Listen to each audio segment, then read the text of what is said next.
সকালে শাড়ি পরছিলাম। হঠাৎ ছেলে পেছন থেকে এসে আমার কোমরে হাত রাখল।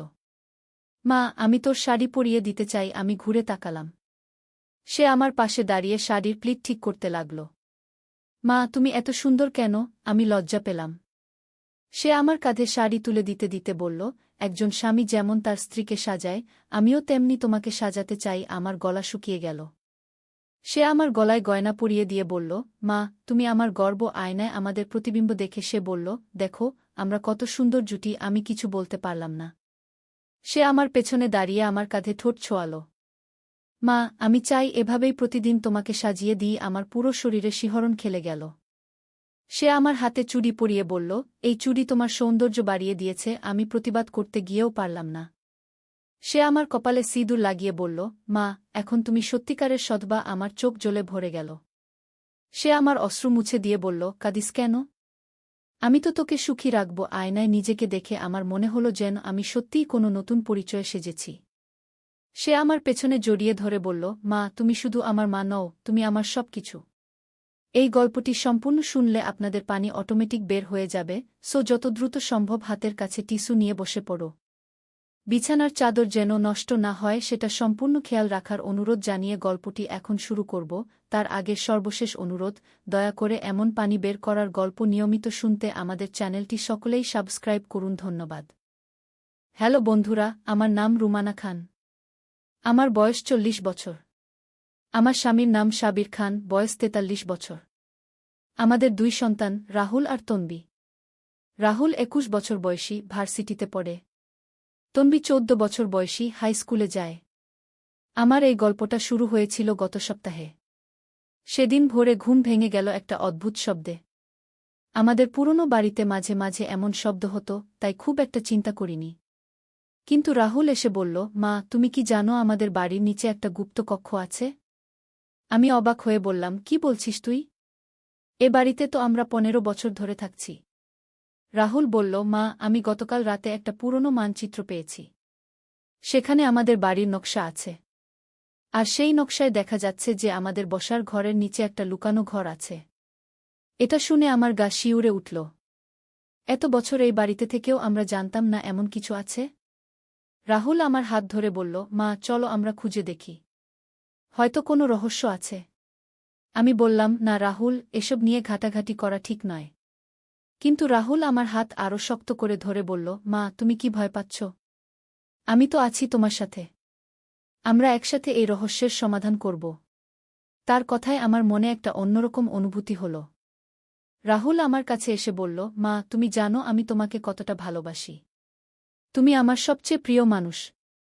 আমি বললাম, হ্যাঁ বাবা, আমিও তোকে অনেক ভালোবাসি। রাহুল আমার মুখের দিকে তাকিয়ে বলল, মা, তুমি এত সুন্দর। আমি চাই তুমি সব সময় হাসি খুশি থাকো। তারপর সে আমার গালে একটা চুমু দিল। আমি বললাম, তুই এত মিষ্টি কথা বলিস কেন? রাহুল বলল, কি ধরনের রহস্য? তন্বী বলল, আমি নিশ্চিত নেই।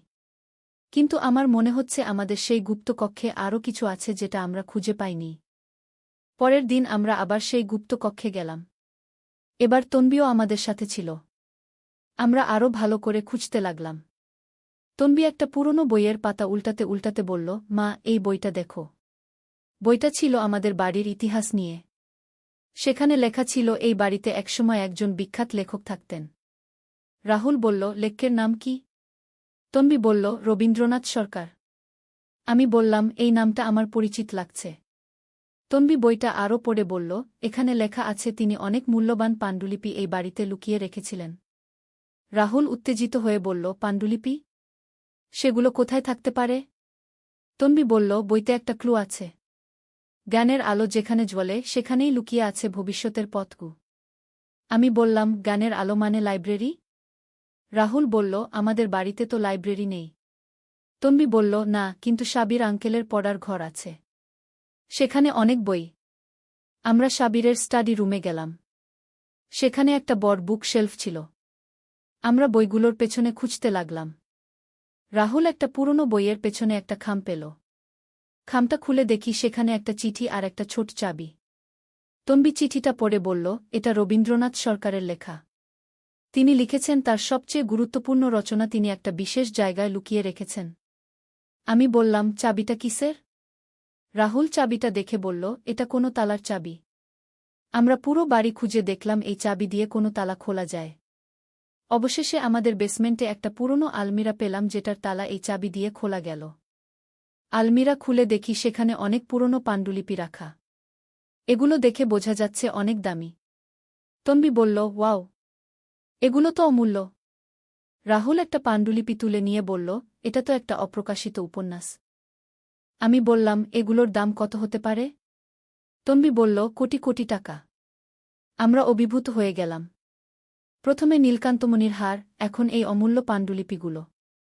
রাহুল বলল, আমাদের ভাগ্য সত্যিই ভালো।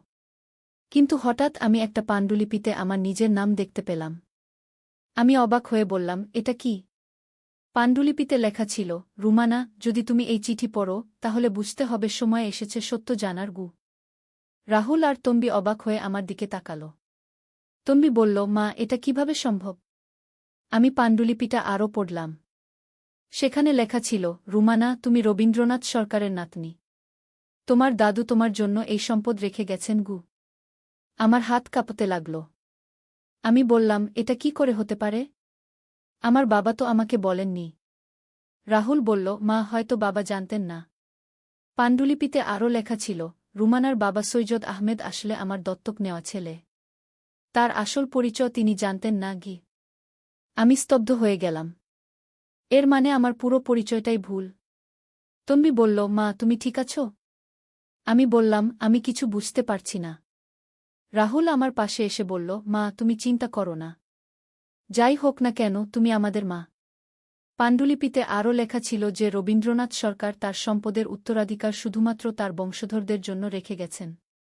তন্বী বলল, মা, এর মানে হলো এই পাণ্ডুলিপিগুলো এবং হারটা সবই তোমার। আমি বললাম, কিন্তু আমি এগুলো রাখব কেন? আমি জানতামও না। রাহুল বলল, মা, এটা তোমার ঐতিহ্য। তোমার দাদুর শেষ ইচ্ছা। সেদিন রাতে আমি অনেক ভাবলাম। আমার পুরো জীবন সম্পর্কে আমার ধারণা পাল্টে গেছে। পরের দিন সকালে আমি সাবিরকে সব কিছু বললাম। সাবির প্রথমে বিশ্বাস করতে পারল না।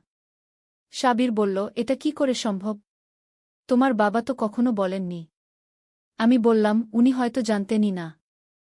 সাবির পাণ্ডুলিপিগুলো দেখে বলল, এগুলো যদি সত্যি হয় তাহলে আমরা হঠাৎ করে খুব ধনী হয়ে গেলাম। রাহুল বলল, বাবা, এগুলো বিক্রি করা কি ঠিক হবে? আমি বললাম, আমার মনে হয় আমাদের এগুলো জাদুঘরে দান করে দেওয়া উচিত। সাবির বলল, কেন? এগুলো তো তোমার। আমি বললাম, কিন্তু এগুলো সবার দেখা উচিত। এগুলো আমাদের সাংস্কৃতিক সম্পদ। রাহুল বলল, মা ঠিকই বলেছে। আমরা হার রাখতে পারি, কিন্তু পাণ্ডুলিপিগুলো দান করে দেওয়া ভালো। তন্বী বলল, হ্যাঁ, এতে আমাদের পরিবারের একটা ভালো নাম হবে। আমরা সিদ্ধান্ত নিলাম পাণ্ডুলিপিগুলো বাংলা একাডেমিতে দান করে দেব। কয়েকদিন পর বাংলা একাডেমির লোকজন এসে পাণ্ডুলিপিগুলো দেখে গেলেন। তারা বললেন, এগুলো সত্যিই অমূল্য। তারা আমাদের একটা সম্মাননা দেওয়ার কথা বললেন। রাহুল বলল, মা, তুমি বিখ্যাত হয়ে যাবে। আমি বললাম, আমি বিখ্যাত হতে চাই না। আমি শুধু ঠিক কাজটা করতে চাই। এদিকে রাহুলের চট্টগ্রাম যাওয়ার দিন ক্রমশ এগিয়ে আসছে। আমি দেখতে পাচ্ছি সে খুব দুশ্চিন্তায় আছে। একদিন রাতে সে আমার কাছে এসে বলল, মা, আমি সত্যিই যেতে চাই না। আমি বললাম, কেন রাহুল? রাহুল বলল, তুমি ছাড়া আমি থাকতে পারব না। আমি বললাম, তুই এমন কথা বলিস কেন? আমি তো সবসময় তোর সাথে থাকব। দূরে থাকলেই বা কি? রাহুল বলল, না মা, তুমি বুঝছ না। আমি তোমাকে ভালোবাসি।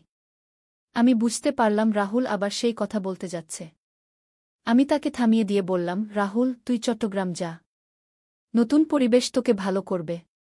রাহুল বলল, কিন্তু মা। আমি বললাম, কোনো কিন্তু নেই। পরের দিন রাহুল চট্টগ্রামে চলে গেল। যাওয়ার সময় সে আমাকে শক্ত করে জড়িয়ে ধরল। রাহুল বলল, মা, আমি তোমাকে খুব মিস করব। আমি বললাম, আমিও। রাহুল বলল, তুমি প্রতিদিন ফোন দিবে? আমি বললাম, অবশ্যই। রাহুল চলে যাওয়ার পর বাড়িটা খুব ফাঁকা ফাঁকা লাগতে লাগল। তন্বী বলল, মা, ভাই চলে যাওয়ার পর তুমি খুব দুঃখী লাগছ। আমি বললাম, হ্যাঁ, রাহুল ছাড়া বাড়ি খুব নিস্তব্ধ। প্রথম কয়েক সপ্তাহ রাহুল প্রতিদিন ফোন দিত। সে বলত সে কেমন আছে, কি করছে। কিন্তু ধীরে ধীরে তার ফোন কমতে লাগল। আমি বুঝলাম সে নতুন পরিবেশে মিশে যাচ্ছে। 2 মাস পর রাহুল বাড়ি এলো। তাকে দেখে মনে হলো সে অনেক পরিবর্তন হয়েছে। আরও ম্যাচিউর হয়েছে। রাহুল আমাকে জড়িয়ে ধরে বলল, মা, আমি তোমাকে অনেক মিস করেছি। আমি বললাম, আমিও। রাহুল বলল, তুমি জানো, চট্টগ্রামে আমার একটা মেয়ের সাথে পরিচয় হয়েছে। আমার মন খারাপ হয়ে গেল। কিন্তু আমি খুশির ভান করে বললাম, সত্যি? কেমন সে? রাহুল বলল, তার নাম প্রিয়া। সে অনেক ভালো। তুমি তাকে পছন্দ করবে। আমি বললাম, তুই তাকে নিয়ে আয়। রাহুল বলল, সত্যি? তুমি রাগ করবে না? আমি বললাম, রাগ করব কেন? তুই আমার ছেলে। তোর খুশিতেই আমার খুশি। পরের মাসে রাহুল প্রিয়াকে নিয়ে এলো। প্রিয়া সত্যিই অনেক ভালো মেয়ে। সে আমাকে খুব সম্মান করে। প্রিয়া বলল, আন্টি, রাহুল আপনার কথা খুব বলে। সে বলে আপনি তার সবচেয়ে প্রিয় মানুষ।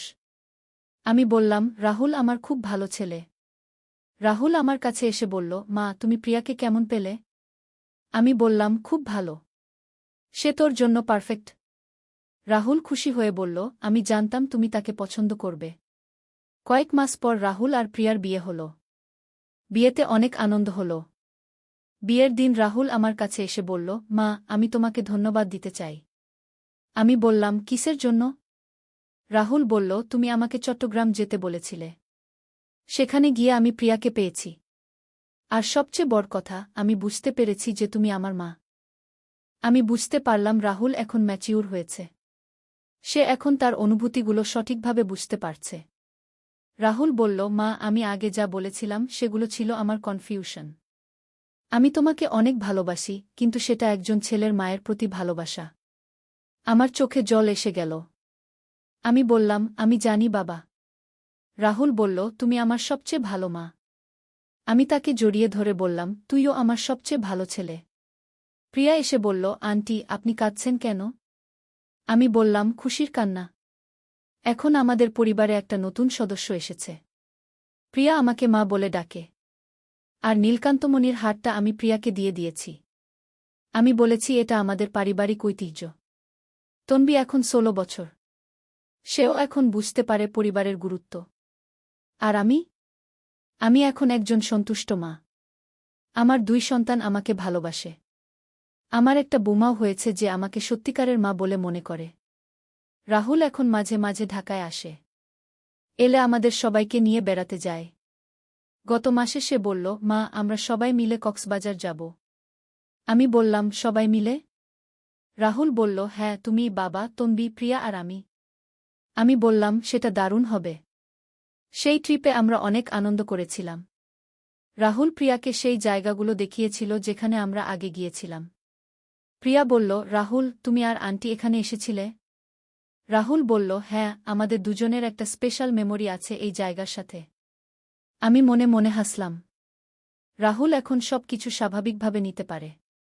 সমুদ্র সৈকতে বসে রাহুল বলল, মা, তুমি জানো, এই জায়গায় আমি প্রথম বুঝেছিলাম যে আমি তোমাকে কতটা ভালোবাসি। প্রিয়া বলল, সত্যি? রাহুল বলল, হ্যাঁ, কিন্তু সেটা ছিল একজন ছেলের মায়ের প্রতি ভালোবাসা। আমি শুধু বুঝতে পারছিলাম না।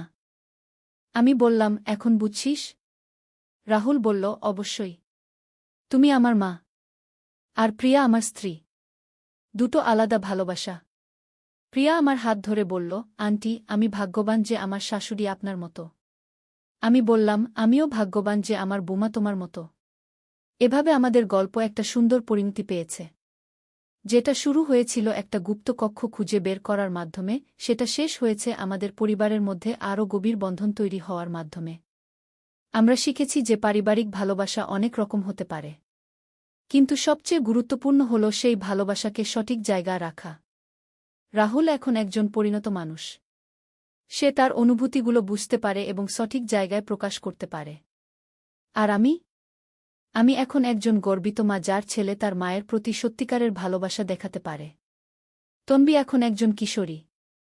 সেও বুঝতে পারে পারিবারিক সম্পর্কের গুরুত্ব। সাবির বলে, রুমানা, আমাদের পরিবার সত্যিই বিশেষ। আমি বলি, হ্যাঁ, আমরা একসাথে অনেক কিছু শিখেছি। এই গল্পের মাধ্যমে আমরা বুঝতে পেরেছি যে জীবনে অনেক রহস্য থাকতে পারে, কিন্তু সবচেয়ে বড় রহস্য হল আমাদের নিজেদের অনুভূতিগুলো বোঝা। রাহুল এখন মাঝে মাঝে বলে, মা, আমি খুব খুশি যে আমি চট্টগ্রাম গিয়েছিলাম। আমি বলি, কেন?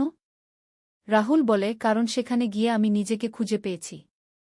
এবং এভাবেই আমাদের পারিবারিক গল্পটি একটি সুন্দর পরিণতি পেয়েছে, যেখানে সবাই তাদের সঠিক জায়গা খুঁজে পেয়েছে এবং সবাই খুশি। আরন, তুমি আমার জগতের সবচেয়ে গুরুত্বপূর্ণ মানুষ। আমি চাই তুমি জানো যে তুমি আমার কাছে কতটা বিশেষ।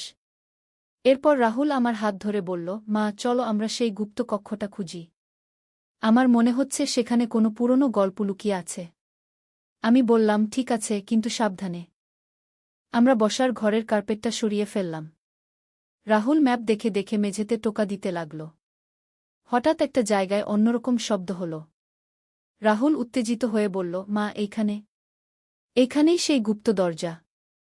আমরা সেই জায়গায় আরও ভালো করে দেখলাম। সত্যিই মেঝেতে একটা চৌকোনা দাগ ছিল, যেটা আমরা আগে কখনো খেয়াল করিনি। রাহুল একটা ছুরি দিয়ে সেই দাগের চারপাশে খোঁচাতে লাগল। কিছুক্ষণ পর একটা কাঠের প্যানেল উঠে গেল। নিচে দেখা গেল একটা সিডি। রাহুল টর্চ জ্বালিয়ে বলল, মা, চলো নিচে যাই। আমি ভয়ে ভয়ে বললাম, রাহুল, এটা নিরাপদ তো? রাহুল আমার কোমর জড়িয়ে ধরে বলল, মা, আমি তো আছি। আমি তোমাকে কোনো বিপদে পড়তে দেব না। তার স্পর্শে আমার গা কেমন যেন করল। আমরা সিঁড়ি দিয়ে নিচে নামলাম। নিচে একটা ছোট কক্ষ। সেখানে অনেক পুরনো জিনিসপত্র রাখা। একটা পুরনো ট্রাঙ্ক, কিছু বই, আর একটা ডায়েরি। রাহুল ডায়েরিটা তুলে নিয়ে বলল, মা, এইটা পড়ে দেখি কি আছে। ডায়েরিটা খুলে দেখি সেটা আমাদের বাড়ির আগের মালিকের। সেখানে লেখা ছিল তিনি একজন গুপ্তধন শিকারী ছিলেন। এই বাড়িতে নাকি একটা মূল্যবান রত্ন লুকিয়ে রেখেছিলেন। রাহুল আমার দিকে তাকিয়ে বলল, মা, তুমি কি বুঝতে পারছো এর মানে কি? আমাদের বাড়িতে একটা গুপ্তধন আছে। আমি বললাম, কিন্তু সেটা কোথায়? রাহুল ডায়েরিটা আরও পড়ে বলল, এখানে একটা ধাঁধা আছে। এটার সমাধান করতে পারলে আমরা গুপ্তধনের জায়গা খুঁজে পাব। ধাঁধাটা ছিল, যেখানে সূর্য প্রথম কিরণ ফেলে সেখানেই লুকিয়ে আছে হৃদয়ের রত্ন। রাহুল বলল, মা, এর মানে কি হতে পারে? আমি ভাবলাম, আমাদের বাড়িতে সূর্যের প্রথম আলো পড়ে পূর্ব দিকের জানালায়। সেটা আমাদের শোবার ঘরে। আমি বললাম, রাহুল, হয়তো আমাদের শোবার ঘরে কোথাও লুকিয়ে আছে। রাহুল উত্তেজিত হয়ে বলল, চলো মা, চলো দেখি। আমরা উপরে এসে শোবার ঘরে গেলাম। রাহুল পূর্ব দিকের জানালার কাছে গিয়ে চারপাশে দেখতে লাগল। হঠাৎ তার নজর পড়ল আমার ড্রেসিং টেবিলের উপর। রাহুল বলল, মা, তোমার আয়নার পেছনে দেখো। আমি আয়নাটা সরিয়ে দেখি দেয়ালে একটা ছোট ছিদ্র। সেখানে একটা ছোট্ট বাক্স ছিল। রাহুল বাক্সটা বের করে খুলল। ভিতরে একটা সুন্দর নীলকান্তমণির হার। রাহুল বলল, মা, এটা কত সুন্দর। এটা তোমার গলায় পরে দেখো। আমি বললাম, না বাবা, এটা তো আমাদের নয়। রাহুল বলল, মা, এটা এখন আমাদের বাড়িতে পাওয়া গেছে। আর এই হারটা তোমার গলায় পরলে তুমি আরও সুন্দর লাগবে। সে আমার পেছনে দাঁড়িয়ে হারটা আমার গলায় পরিয়ে দিল। তার হাত আমার কাঁধে স্পর্শ করতেই আমার শরীরে একটা শিহরণ খেলে গেল। রাহুল বলল, মা, দেখো আয়নায়। তুমি কত সুন্দর লাগছ। আয়নায় দেখি সত্যিই হারটা আমার গলায় অসাধারণ লাগছে। রাহুল আমার পেছনে দাঁড়িয়ে বলল, মা, তুমি একদম রাজকন্যার মতো লাগছ। হঠাৎ তন্বী এসে ঘরে ঢুকল। সে বলল, মা, তুমি এই সুন্দর হার কোথায় পেলে? আমি তন্বীকে পুরো ঘটনাটা বললাম। তন্বী খুব উত্তেজিত হয়ে বলল, ওয়াও, আমাদের বাড়িতে গুপ্তধন ছিল। রাহুল বলল, তন্বী, তুমি কি জানো এই হারের দাম কত হতে পারে? তন্বী বলল, না ভাই, কত? রাহুল বলল, আমার মনে হয় কমপক্ষে 10 লাখ টাকা। এটা শুনে আমার চোখ বড় হয়ে গেল। আমি বললাম, এত দামি জিনিস আমরা রাখব কেন? রাহুল আমার হাত ধরে বলল, মা, এটা আমাদের ভাগ্যে জুটেছে। আর তুমি এত সুন্দর, তোমার এমন দামি গহনা থাকাই উচিত। তন্বী বলল, হ্যাঁ মা, ভাইজা ঠিকই বলেছে। তুমি এটা পরো। সেদিন সন্ধ্যায় সাবির অফিস থেকে ফিরে এসে হারটা দেখে অবাক হয়ে গেল। আমি তাকে পুরো ঘটনা বললাম। সাবির বলল, এটা তো অবিশ্বাস্য। আমাদের বাড়িতে এত বছর এমন একটা রহস্য লুকিয়ে ছিল। রাহুল বলল, বাবা, আমি আর মা মিলে এটা খুঁজে বের করেছি। সাবির আমার দিকে তাকিয়ে বলল, রুমানা, এই হার তোমার গলা সত্যিই খুব সুন্দর লাগছে। রাহুল বলল, তাই না বাবা? আমিও তাই বলেছি। পরের দিন আমরা একজন রত্ন বিশেষজ্ঞের কাছে হারটা দেখাতে গেলাম। তিনি বললেন, এটা একটা অত্যন্ত দুর্লভ নীলকান্তমণির হার। এর দাম অন্তত 15 লাখ টাকা। এটা শুনে আমরা সবাই অবাক হয়ে গেলাম। রাহুল বলল, মা, এই হার দিয়ে আমরা অনেক কিছু করতে পারি। কিন্তু আমি চাই তুমি এটা পরে থাকো। আমি বললাম, কেন বাবা? রাহুল বলল, কারণ তুমি আমার কাছে সবচেয়ে দামি। আর এই দামি হার তোমার গলায় মানায়। তার কথায় আমার মন ভালো হয়ে গেল। আমি বললাম, তুই এত মিষ্টি কথা বলিস। রাহুল বলল, মা, আমি শুধু সত্য কথাই বলি। তুমি আমার হীরা। সেদিন রাতে যখন আমি হারটা খুলতে যাচ্ছিলাম, রাহুল এসে বলল, মা, এটা খুলো না। এটা তোমার গলায় থাক। আমি বললাম, কিন্তু রাতে পরে থাকব কেন? রাহুল আমার কাছে এসে বলল, কারণ তুমি এটা পরে আরও সুন্দর লাগছ। আর আমি চাই তুমি সব সময় সুন্দর থাকো। সে আমার কাঁধে হাত রেখে বলল, মা, তুমি জানো আমি তোমাকে কতটা ভালোবাসি? আমি বললাম, হ্যাঁ বাবা। রাহুল বলল, তুমি শুধু আমার মা নও, তুমি আমার সবচেয়ে ভালো বন্ধু। আমি তোমার সাথে সব কিছু শেয়ার করি। আমি বললাম, আমিও তোকে অনেক ভালোবাসি। রাহুল বলল, তাহলে এই হার পরে থাকো। এটা আমাদের বন্ধুত্বের নিশানি। পরের দিন সকালে যখন আমি রান্নাঘরে কাজ করছিলাম, রাহুল এসে পেছন থেকে আমাকে জড়িয়ে ধরল। আমি চমকে গিয়ে বললাম, রাহুল, এভাবে চমকাস কেন? রাহুল বলল, মা, আমার একটা সারপ্রাইজ আছে। আমি বললাম, কি সারপ্রাইজ? রাহুল বলল, আমি তোমার জন্য একটা গিফট কিনেছি। আমি বললাম, কি কিনেছিস? রাহুল একটা বাক্স বের করে বলল, এটা খুলে দেখো। বাক্স খুলে দেখি সেখানে এক জোড়া সুন্দর কানের দুল। রাহুল বলল, মা, এই দুল তোমার হারের সাথে মিলবে। আমি বললাম, তুই কোত্থেকে টাকা পেলি? রাহুল বলল, আমি আমার পকেট মানি জমিয়ে কিনেছি। তুমি এটা পরবে? আমি বললাম, অবশ্যই। তুই আমার জন্য কিনেছিস। রাহুল আমার কানে দুলটা পরিয়ে দিল। তার হাত আমার মুখে স্পর্শ করতেই আমার গা কেমন যেন করল। রাহুল বলল, মা, এবার তুমি একদম পারফেক্ট লাগছ। এভাবে দিন যেতে লাগল। রাহুল আমার সাথে সব সময় থাকত। আমার সাথে সিনেমা দেখত, গান শুনত। মাঝে মাঝে আমার হাত ধরে হাঁটত। একদিন সে বলল, মা, আমি চাই আমরা একসাথে একটা ট্রিপে যাই। আমি বললাম, কোথায়? রাহুল বলল, কক্সবাজার। শুধু আমরা দুজন। আমি বললাম, তম্বি আর তোর বাবা? রাহুল বলল, ওরা পড়ে যাবে। প্রথমে আমরা দুজন যাই। একটু একা সময় কাটাই। আমি ভাবলাম, আসলেই তো রাহুলের সাথে একা কিছু সময় কাটানো হয় না। সব সময় তন্বী বা সাবির কেউ না কেউ থাকে। আমি বললাম, ঠিক আছে, আমরা যাব। রাহুল খুশি হয়ে আমাকে জড়িয়ে ধরে বলল, তুমি বেস্ট মা। আমরা পরের সপ্তাহে কক্সবাজারে গেলাম। সমুদ্রের পাশে একটা রিসর্টে থাকলাম। রাহুল আমার জন্য একটা আলাদা রুম বুক করেছিল। প্রথম দিন আমরা সমুদ্র সৈকতে ঘুরলাম। রাহুল আমার হাত ধরে বলল, মা, এই জায়গাটা কত সুন্দর। আমি বললাম, হ্যাঁ, সত্যি। রাহুল বলল, তুমি জানো আমি কেন তোমাকে এখানে নিয়ে এসেছি? আমি বললাম, কেন? রাহুল বলল, কারণ আমি চাই তোমার সাথে কিছু বিশেষ মুহূর্ত কাটাতে, যেগুলো শুধু আমাদের দুজনের। সন্ধ্যায় আমরা সমুদ্রের পাশে বসে সূর্যাস্ত দেখলাম। রাহুল আমার কাঁধে মাথা রেখে বলল, মা, এই মুহূর্তটা আমি কখনো ভুলব না। আমি বললাম, আমিও না। রাহুল বলল, মা, আমি তোমাকে একটা কথা বলতে চাই। আমি বললাম, কি কথা? রাহুল বলল, আমি জানি এটা শুনতে অদ্ভুত লাগবে, কিন্তু তুমি আমার কাছে শুধু একজন মা নও। তুমি আমার সবচেয়ে ভালো বন্ধু, আমার গাইড, আমার সব কিছু। আমার চোখে জল এসে গেল। আমি বললাম, রাহুল। রাহুল বলল, না মা, আমি শেষ করি। আমি চাই তুমি জানো যে তুমি আমার জীবনের সবচেয়ে গুরুত্বপূর্ণ মানুষ। আমি যা কিছু করি সব তোমার জন্য। সে আমার অশ্রু মুছে দিয়ে বলল, কাঁদিস কেন? আমি তো ভালো কিছু বলেছি। আমি বললাম, আমি খুশির কান্না কাঁদছি। তুই এত মিষ্টি কথা বলেছিস। রাহুল বলল, মা, আমি আরও একটা কথা বলবো। আমি বললাম, বলো। রাহুল বলল, আমি চাই আমরা আরও বেশি সময় একসাথে কাটাই। শুধু আমরা দুজন। আমি বললাম, আমিও চাই। হঠাৎ রাহুল বলল, মা, তুমি কি জানো আজ রাতে পূর্ণিমা? আমি বললাম, না তো। রাহুল বলল, চলো আমরা পূর্ণিমার চাঁদ দেখি। রাতে আমরা সৈকতে গেলাম। সত্যিই পূর্ণিমার চাঁদ অসাধারণ সুন্দর। রাহুল বলল, মা, চাঁদের আলোতে তুমি আরও সুন্দর লাগছ। আমি হেসে বললাম, তুই অনেক কমপ্লিমেন্ট করিস। রাহুল বলল, আমি সত্য কথাই বলি। তুমি জানো, আমার বন্ধুরা সবাই বলে আমার মা সবচেয়ে সুন্দর। আমি লজ্জা পেয়ে বললাম, এসব কি বলিস? রাহুল বলল, সত্যি মা। আমি গর্ব করি তোমাকে নিয়ে। পরের দিন সকালে আমরা রিসর্টের স্পায় গেলাম। রাহুল বলল, মা তুমি একটা মেসাজ নাও। তুমি অনেক দিন ধরে পরিবারের যত্ন নিয়েছ। এখন তোমার যত্ন নেওয়ার পালা। আমি বললাম, না রাহুল, এত খরচ করিস না। রাহুল বলল, মা তুমি আমার জন্য এত কিছু করো। আমি তোমার জন্য একটু খরচ করতে পারি না? আমি মেসাজ নিলাম। সত্যি অনেক ভালো লাগল। রাহুল বাইরে অপেক্ষা করছিল। বেরিয়ে এসে রাহুল বলল, কেমন লাগল? আমি বললাম, অনেক ভালো।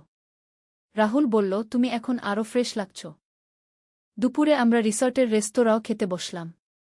রাহুল আমার জন্য অর্ডার দিল। খাবার আসার পর সে বলল, মা আমি তোমাকে খাওয়াব। আমি বললাম, আমি নিজেই খেতে পারি। রাহুল বলল, না আজ আমি তোমার সেবা করব। সে আমার মুখে খাবার তুলে দিতে লাগল। তার এই যত্নে আমার মন ভরে গেল। খাবার শেষে রাহুল বলল, মা আমাদের এই ট্রিপ কেমন লাগছে? আমি বললাম, অসাধারণ। অনেকদিন এত আনন্দে ছিলাম না। রাহুল বলল, আমিও। তুমি খুশি থাকলে আমিও খুশি। বিকেলে আমরা সমুদ্রে সাঁতার কাটলাম। রাহুল আমার হাত ধরে গভীর পানিতে নিয়ে গেল। আমি বললাম, রাহুল আমার ভয় লাগছে। রাহুল বলল, মা আমি আছি। তুমি ভয় পেও না। সে আমাকে শক্ত করে ধরে রাখল। তার স্পর্শে আমি নিরাপদ বোধ করলাম। সন্ধ্যায় হোটেলে ফিরে আমি গোসল করতে গেলাম। বেরিয়ে এসে দেখি রাহুল আমার জন্য একটা সুন্দর শাড়ি বিছিয়ে রেখেছে। রাহুল বলল, মা এই শাড়িটা পরো। আজ রাতে আমরা ডিনারে যাব। আমি শাড়ি পরলাম। রাহুল বলল, মা আমি তোমার গয়না পরিয়ে দেব। সে আমার গলায় নীলকান্তমণির হার পরিয়ে দিল। তারপর কানে দুল পরিয়ে দিল। রাহুল বলল, মা তুমি একদম পারফেক্ট লাগছ। ডিনারে গিয়ে দেখি রাহুল আমার জন্য একটা স্পেশাল টেবিল বুক করেছে। Candle light dinner. আমি বললাম, রাহুল এসব কি? রাহুল বলল, মা তুমি স্পেশাল। তাই তোমার জন্য স্পেশাল ডিনার। খাবারের মাঝে রাহুল আমার হাত ধরে বলল, মা এই ট্রিপে আমি তোমার অন্য একটা দিক দেখেছি। আমি বললাম, কি দিক? রাহুল বলল, তুমি শুধু একজন মা নও। তুমি একজন সুন্দর, বুদ্ধিমান, মজার মানুষ। আমি বললাম, ধন্যবাদ। রাহুল বলল, না মা আমি সিরিয়াস। আমি বুঝেছি কেন বাবা তোমাকে বিয়ে করেছে। আমার গাল লাল হয়ে গেল। আমি বললাম, রাহুল। রাহুল বলল, সরি মা কিন্তু এটা সত্যি। তুমি অসাধারণ। রাতে হোটেলে ফিরে রাহুল বলল, মা আমার রুমে এসো। আমি তোমাকে কিছু দেখাব। আমি তার রুমে গেলাম। সেখানে অনেক ছবি প্রিন্ট করা। আমাদের এই ট্রিপের ছবি। রাহুল বলল, মা এগুলো আমাদের মেমোরি। আমি এগুলো ফ্রেম করে রাখব। আমি ছবিগুলো দেখলাম। সব ছবিতে আমরা খুব খুশি লাগছি। রাহুল বলল, মা তুমি কি জানো এই ট্রিপে আমার সবচেয়ে ভালো লাগার বিষয়টা কি? আমি বললাম, কি? রাহুল বলল, তোমার সাথে সময় কাটানো। শুধু আমরা দুজন। আমি বললাম, আমারও। রাহুল আমার কাছে এসে বলল, মা আমি প্রমিস করছি আমি সবসময় তোমার পাশে থাকব। আমি বললাম, তুই তো আমার ছেলে। তুই থাকবি না তো কে থাকবে? রাহুল বলল, না মা আমি বলতে চাচ্ছি আমি কখনো তোমাকে একা ছাড়ব না। তুমি যেখানে যাবে আমি সেখানে যাব। আমি বললাম, তুই যখন বিয়ে করবি? রাহুল বলল, বিয়ে? আমার এখন বিয়ের কথা ভাবার দরকার নেই। আমার তুমি আছো। আমি বললাম, কিন্তু তুই তো একদিন সংসার করবি। রাহুল বলল, আমার সংসার তো তোমার সাথেই। আমার বউ খুঁজে নিয়ে আসলে সেও তোমার মতো হতে হবে। আমি হেসে বললাম, তোর বউ আমার মতো কেন? রাহুল বলল, কারণ তুমিই আমার আদর্শ। তুমি যেমন তেমন একজনকেই আমি বিয়ে করব। পরের দিন আমরা ঢাকা ফিরে এলাম। বাড়িতে এসে সাবির আর তনবি আমাদের অনেক মিস করেছে। তনবি বলল, মা তোমাদের ট্রিপ কেমন ছিল? আমি বললাম, অনেক ভালো। রাহুল বলল, তনবি আমরা অনেক মজা করেছি। সাবির বলল, তোমরা দুজনে একসাথে ট্রিপ করেছ, আমিও একটু জেলাস ফিল করছি। রাহুল হেসে বলল, বাবা পরের বার আমরা সবাই মিলে যাব। কিন্তু আমি লক্ষ্য করলাম রাহুল এখন আমার সাথে আরও বেশি সময় কাটাতে চায়। সে সকালে আমাকে চা দিয়ে দেয়, রাতে আমার জন্য দুধ নিয়ে আসে।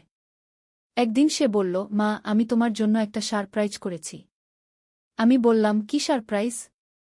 রাহুল আমাকে চোখ বেঁধে একটা জায়গায় নিয়ে গেল। চোখের কাপড় খুলে দেখি আমাদের ছাদে একটা সুন্দর বাগান তৈরি করেছে। আমি অবাক হয়ে বললাম, রাহুল, এসব কবে করলি? রাহুল বলল, গত কয়েকদিন ধরে। আমি জানি তুমি ফুল ভালোবাসো। সত্যিই সেখানে অনেক সুন্দর ফুলের চারা লাগানো। গোলাপ, জুঁই, বেলি। আমি বললাম, রাহুল, এত কষ্ট করেছিস? রাহুল বলল, তোমার জন্য কোনো কষ্টই কষ্ট নয়। সে আমার হাত ধরে বলল, মা, প্রতিদিন সন্ধ্যায় আমরা এখানে এসে বসব। আমি বললাম, ঠিক আছে। সত্যিই এরপর থেকে প্রতিদিন সন্ধ্যায় আমরা ছাদে এসে বসতাম। রাহুল আমার জন্য চা নিয়ে আসত। একদিন সে বলল, মা, তুমি কি জানো আমি কেন এই বাগান বানিয়েছি? আমি বললাম, কেন? রাহুল বলল, কারণ তুমি ফুলের মতো সুন্দর। আর আমি চাই তুমি ফুলের মাঝেই থাকো। আমি বললাম, তুই অনেক রোমান্টিক কথা বলিস। রাহুল বলল, আমি শিখেছি তোমার কাছ থেকে। হঠাৎ একদিন তন্বী এসে বলল, মা, রাহুল ভাই তোমাকে নিয়ে এত কেয়ার করে কেন? আমি বললাম, সে আমাকে ভালোবাসে। তন্বী বলল, কিন্তু এটা তো একটু বেশি। ও তোমার সাথে সব সময় থাকে। আমি বললাম, এতে সমস্যা কি? তন্বী বলল, কোনো সমস্যা নেই। কিন্তু আমার মনে হয় ভাই তোমাকে কোনো বয়ফ্রেন্ডের মতো ট্রিট করে।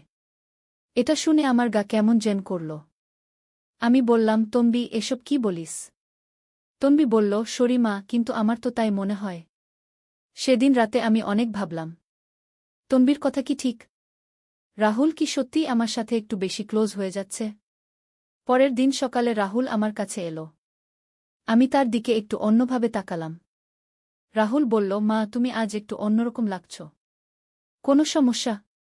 আমি বললাম, না, কিছু না। কিন্তু রাহুল বুঝে ফেলল। সে বলল, মা, তুমি কি তন্বীর কথা ভেবে অস্বস্তি বোধ করছ? আমি অবাক হয়ে বললাম, তুই কিভাবে জানলি? রাহুল বলল, আমি সব শুনেছি। তন্বী কাল রাতে তোমার সাথে কি বলেছে? আমি বললাম, তাহলে? রাহুল বলল, মা, তুমি চিন্তা করো না। আমি জানি আমার সীমা কোথায়। আমি শুধু তোমাকে ভালোবাসি এবং যত্ন করি। এতে কোনো খারাপ কিছু নেই। আমি বললাম, আমি জানি বাবা। রাহুল আমার কাছে এসে বলল, মা, আমি যদি কোনোভাবে তোমাকে অস্বস্তিতে ফেলে থাকি, তাহলে সরি। আমি বললাম, না রাহুল, তুই কিছু ভুল করিসনি।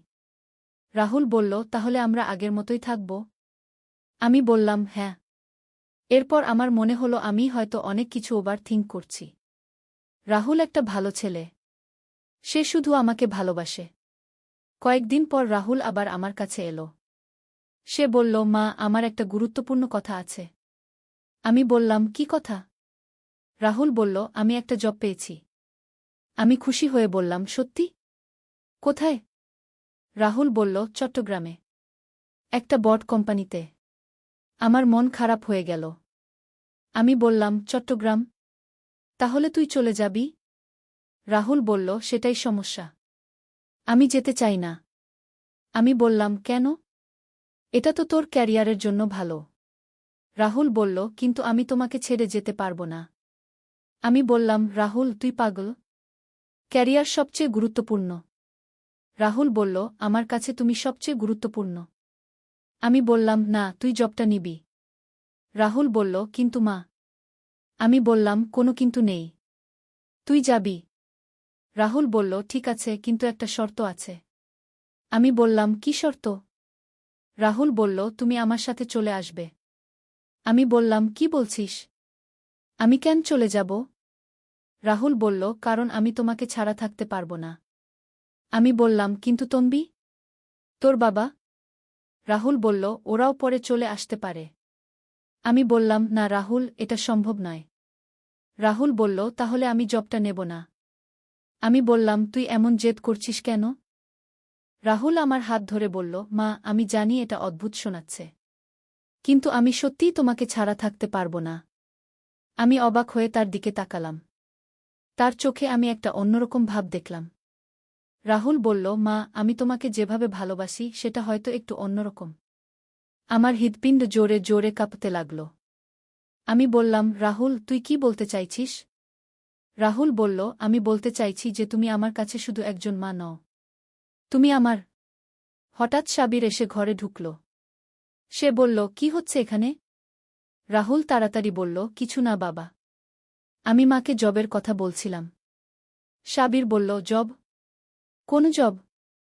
রাহুল সাবিরকে জবের কথা বলল। সাবির খুব খুশি হল। সাবির বলল, এটা তো দারুণ খবর। তুই কবে জয়েন করবি? রাহুল বলল, পরের মাসে।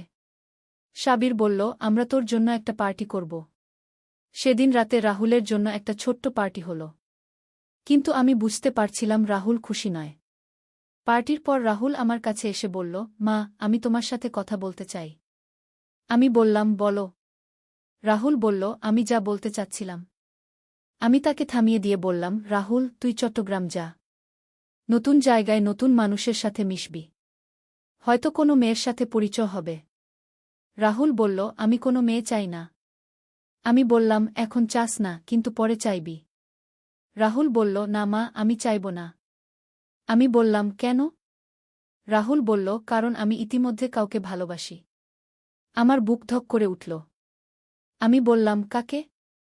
রাহুল আমার দিকে তাকিয়ে বলল, তুমি জানো? আমি বললাম, রাহুল, তুই কি বলছিস? রাহুল বলল, আমি তোমাকে ভালোবাসি। আমি বললাম, আমিও তোকে ভালোবাসি। রাহুল বলল, না মা, আমি অন্যভাবে ভালোবাসি। এই কথা বলার সাথে সাথেই আমার মনে হলো যেন পুরো পৃথিবী থেমে গেল। আমি বুঝতে পারলাম রাহুল আসলে কি বলতে চাইছে। কিন্তু এর মধ্যেই হঠাৎ তন্বী এসে বলল, মা, আমি একটা অদ্ভুত স্বপ্ন দেখেছি। আমি চমকে গিয়ে বললাম, কি স্বপ্ন? তন্বী বলল, আমি স্বপ্নে দেখেছি আমাদের বাড়িতে একটা রহস্য আছে। কিন্তু সেই রহস্যটা গুপ্তধনের নয়। রাহুল বলল, তাহলে কিসের? তন্বী বলল, একটা পারিবারিক রহস্য। আমি বললাম, কি রকম পারিবারিক রহস্য? তন্বী বলল, আমি জানি না। কিন্তু স্বপ্নে দেখেছি যে আমাদের পরিবারে কেউ একজন তার আসল পরিচয় লুকিয়ে রেখেছে। রাহুল আর আমি একে অপরের দিকে তাকালাম। আমাদের দুজনেরই মনে হলো যেন তন্বী কোনো অদ্ভুত কিছু ধরে ফেলেছে। তন্বী বলল, মা, আমার মনে হচ্ছে এই বাড়িতে এখনও কিছু গোপন রহস্য আছে। রাহুল বলল, একদিন আলী সাহেব সোহেলের অফিসে এলেন। সোহেল তাকে দেখে অবাক হয়ে গেল। স্যার, আপনি এখানে? হ্যাঁ সোহেল, তোমার অফিস একবার দেখতে চাইলাম। খুব সুন্দর হয়েছে গু। আলী সাহেব পুরো অফিস ঘুরে দেখলেন। কর্মচারীদের সাথে কথা বললেন। তারপর সোহেলের রুমে এসে বসলেন। সোহেল, তুমি অনেক দূর এসেছ। মনে আছে 7 বছর আগে তুমি যখন আমার অফিসে প্রথম এসেছিলে? চা বানানোর কাজ করতে? হ্যাঁ স্যার, সব মনে আছে ইউ। আমি গর্বিত যে আমি তোমাকে একটা সুযোগ দিয়েছিলাম। আর তুমি সেই সুযোগকে কাজে লাগিয়েছ। জানো সফলতার মূল সূত্র কি? কি স্যার? কঠোর পরিশ্রম, সততা আর হাল না ছাড়া। তোমার মধ্যে এই 3টা গুণই আছে গু। সোহেল চোখে জল নিয়ে বলল, আপনি না থাকলে আজ আমি এখানে পৌঁছাতে পারতাম না স্যার। না সোহেল, আমি শুধু একটা দরজা খুলে দিয়েছিলাম। ভেতরে ঢুকে পথ তৈরি করেছ তুমি নিজে গু। আলী সাহেব চলে যাওয়ার আগে বললেন, আমার একটা বড় প্রজেক্ট আছে। একটা 20 ফ্লোর বিজনেস টাওয়ার। আমি চাই তুমি এই প্রজেক্টে আমার সাথে পার্টনার হও। 50-50। রাজি? সোহেল অবাক হয়ে গেল। এত বড় প্রজেক্ট? স্যার, আমার কি যথেষ্ট সামর্থ্য আছে? আছে। আমি বিশ্বাস করি সোহেল রাজি হয়ে গেল। এটা তার জীবনের সবচেয়ে বড় প্রজেক্ট হবে। 50 অধ্যায়, বড় চ্যালেঞ্জ। 20 ফ্লোর বিজনেস টাওয়ারের কাজ শুরু হল। এটা সোহেলের জীবনের সবচেয়ে বড় চ্যালেঞ্জ। প্রজেক্টের বাজেট প্রায় 10 করোড় টাকা। সোহেলকে 5 করোড় টাকা ইনভেস্ট করতে হবে। সোহেল তার সব সঞ্চয়ে, ব্যাংক লোন আর কিছু ইনভেস্টর থেকে টাকা জোগাড় করল। এটা একটা বিশাল ঝুঁকি। যদি প্রজেক্ট ব্যর্থ হয়, সব শেষ। মিনা চিন্তিত ছিল। সোহেল, এত বড় ঝুঁকি নেওয়া ঠিক হবে? মিনা, জীবনে বড় কিছু করতে হলে ঝুঁকি নিতে হয়। আমি এই সুযোগ হাতছাড়া করতে চাই না গিয়ে। কিন্তু যদি কিছু ভুল হয়? ভুল হবে না। আমি আলী সাহেবের সাথে আছি। উনি আমাকে গাইড করবেন। প্রজেক্ট শুরু হল। প্রথম 6 মাস সব ভালোই চলছিল। কাজ সময়মতো হচ্ছে, বাজেট ঠিক আছে। কিন্তু 7 মাসের মাথায় একটা বড় সমস্যা দেখা দিল। একজন প্রধান ইনভেস্টর হঠাৎ তার টাকা ফেরত চাইলেন। তিনি অন্য একটা জরুরি কাজে টাকা লাগবে বলে জানালেন। 1 করোড় টাকা ফেরত দিতে হবে। সোহেল বিপদে পড়ে গেল। 1 করোড় টাকা এখন কোথায় পাবে? প্রজেক্টে সব টাকা ঢেলে দিয়েছে। সে আলী সাহেবের সাথে কথা বলল। আলী সাহেব বললেন, চিন্তা করো না, আমি ব্যবস্থা করছি। কিন্তু আলী সাহেবও বড় একটা প্রজেক্টে আটকে আছেন। তার হাতে লিকুইড ক্যাশ নেই। সোহেল অন্য ব্যাংক থেকে লোন নেওয়ার চেষ্টা করল। কিন্তু ব্যাংক বলল, ইতিমধ্যে তার অনেক লোন আছে, নতুন লোন দিতে পারবে না। সোহেল রাতে ঘুমাতে পারছিল না। খাওয়া দাওয়া বন্ধ করে দিয়েছিল। মিনা তাকে দেখে খুব চিন্তিত হয়ে গেল। সোহেল, প্লিজ নিজেকে এভাবে শেষ করে ফেলো না। কোনো একটা রাস্তা বের হবেই কি। কিন্তু সোহেল কোনো রাস্তা দেখতে পাচ্ছিল না। ইনভেস্টর 15 দিন সময় দিয়েছে। 15 দিনের মধ্যে টাকা ফেরত না দিলে তিনি আইনি ব্যবস্থা নেবেন। 10 দিন কেটে গেল। সোহেল কোনো সমাধান খুঁজে পেল না। সে প্রায় হাল ছেড়ে দিয়েছিল। 11 দিনের দিন একটা অপ্রত্যাশিত ঘটনা ঘটল। জাহিদ ভাই, সোহেলের পুরনো সহকর্মী, তার অফিসে এলেন। জাহিদ ভাই এখন একটা রিয়েল এস্টেট কোম্পানিতে সিনিয়র ম্যানেজার। সোহেল, আমি তোমার সমস্যার কথা শুনেছি। হ্যাঁ ভাই, আমি বিপদে পড়েছি। আমি তোমাকে সাহায্য করতে চাই। আমার কিছু সঞ্চয় আছে, 5 লাখ টাকা। তুমি নাও। সোহেল চোখে জল নিয়ে বলল, ভাই আমি কিছু বলার দরকার নেই। তুমি আমাকে অনেক কিছু শিখিয়েছ। তোমার কাছ থেকে পরিশ্রম আর সততা শিখেছি। এখন আমার পালা তোমাকে সাহায্য করার। জাহিদ ভাই চলে যাওয়ার পর আরও 2 জন এলো। একজন সোহেলের পুরনো ক্লায়েন্ট, আরেকজন তার কর্মচারী। 2 জন মিলে আরও 8 লাখ টাকা দিল। করিম মামা 20 লাখ টাকা ব্যবস্থা করলেন। তার কিছু বন্ধুদের কাছ থেকে ধার করে। মিনা তার সব গয়না বিক্রি করে 10 লাখ টাকা দিল। সবাই মিলে প্রায় 45 লাখ টাকা জোগাড় হল। বাকি 65 লাখ টাকা সোহেল তার অফিসের সব অ্যাসেট বিক্রি করে আর একটা প্রাইভেট ফিন্যান্স কোম্পানি থেকে উচ্চ সুদে লোন নিয়ে ব্যবস্থা করল। ঠিক 14 দিনের দিন সোহেল ইনভেস্টরকে 1 করোড় টাকা ফেরত দিল। ইনভেস্টর টাকা নিয়ে চলে গেলেন। সোহেল তার অফিসে ফিরে এসে চেয়ারে বসে কাঁদল। এত চাপ, এত টেনশন, সব যেন একসাথে বের হয়ে এলো। মিনা এসে তাকে জড়িয়ে ধরল। আমরা পেরেছি সোহেল, আমরা পেরেছি। 16 অধ্যায়, পুনরুদ্ধার। এই ঘটনার পর সোহেল আরও সাবধান হয়ে গেল। সে বুঝল, ব্যবসায় শুধু সাহস নয়, বুদ্ধিও লাগে। ঝুঁকি নিতে হয়, কিন্তু হিসাব করে। প্রজেক্ট চলতে থাকল। এবার সোহেল আরও সতর্কতার সাথে সবকিছু পরিচালনা করল। প্রতিটা খরচ হিসাব করল, প্রতিটা সিদ্ধান্ত ভেবেচিন্তে নিল। আরও 1 বছর পর 20 ফ্লোর বিজনেস টাওয়ার সম্পন্ন হল। চমৎকার বিল্ডিং, শহরের অন্যতম সুন্দর ভবন। বিল্ডিংয়ের উদ্বোধন অনুষ্ঠানে শহরের মেয়র এলেন। অনেক ব্যবসায়ী, সাংবাদিক এলো। সোহেলের নাম পত্রিকায় ছাপা হল। স্বপ্নের শহরে এক তরুণ উদ্যোক্তার সফলতার গল্প। প্রজেক্ট থেকে সোহেলের লাভ হল প্রায় 2 করোড় টাকা। এই টাকা দিয়ে সে সব ঋণ শোধ করল। জাহিদ ভাইয়ের টাকা ফেরত দিল। করিম মামার ঋণ শোধ করল। যারা সাহায্য করেছিল সবাইকে টাকা ফেরত দিল। মিনার জন্য নতুন গয়না কিন। আরও সুন্দর। তার মাকে গ্রামে একটা নতুন পাকা বাড়ি বানিয়ে দিল। মা কাঁদতে কাঁদতে বললেন, তোর বাবা বেঁচে থাকলে কত খুশি হতো। তুই আমার সব স্বপ্ন পূরণ করেছিস। সোহেল নিজেদের জন্য একটা ফ্ল্যাট কিন। 4 রুমের ফ্ল্যাট, সমুদ্রের কাছে। এখন আর ভাড়া বাড়িতে থাকতে হয় না। 17 অধ্যায়, প্রতিদান। সোহেল এখন একজন প্রতিষ্ঠিত উদ্যোক্তা। কিন্তু সে তার শেখ ভোলেনি। যে গ্রাম থেকে সে এসেছে, যারা তাকে সাহায্য করেছে, কাউকেই ভোলেনি। সে তার গ্রামে একটা স্কুল বানিয়ে দিল। সোহেল ফাউন্ডেশন স্কুল কু গরিব ছেলেমেয়েরা ফ্রিতে পড়তে পারবে। ভালো শিক্ষক নিযোগ দিল। ভালো পড়াশোনার ব্যবস্থা করল। শহরে একটা ফ্রি মেডিকেল ক্লিনিক খুল। গরিব মানুষরা ফ্রিতে চিকিৎসা পাবে। প্রতি বছর 10 জন মেধাবী কিন্তু গরিব ছাত্রছাত্রীকে স্কলারশিপ দেওয়া শুরু করল। তারা বিনামূল্যে পড়াশোনা করতে পারবে। একদিন একটা টিভি চ্যানেল সোহেলের ইন্টারভিউ নিতে এলো। আপনার সফলতার গোপন সূত্র কি? সোহেল একটু ভেবে বলল, কঠোর পরিশ্রম, সততা আর হাল না ছাড়া।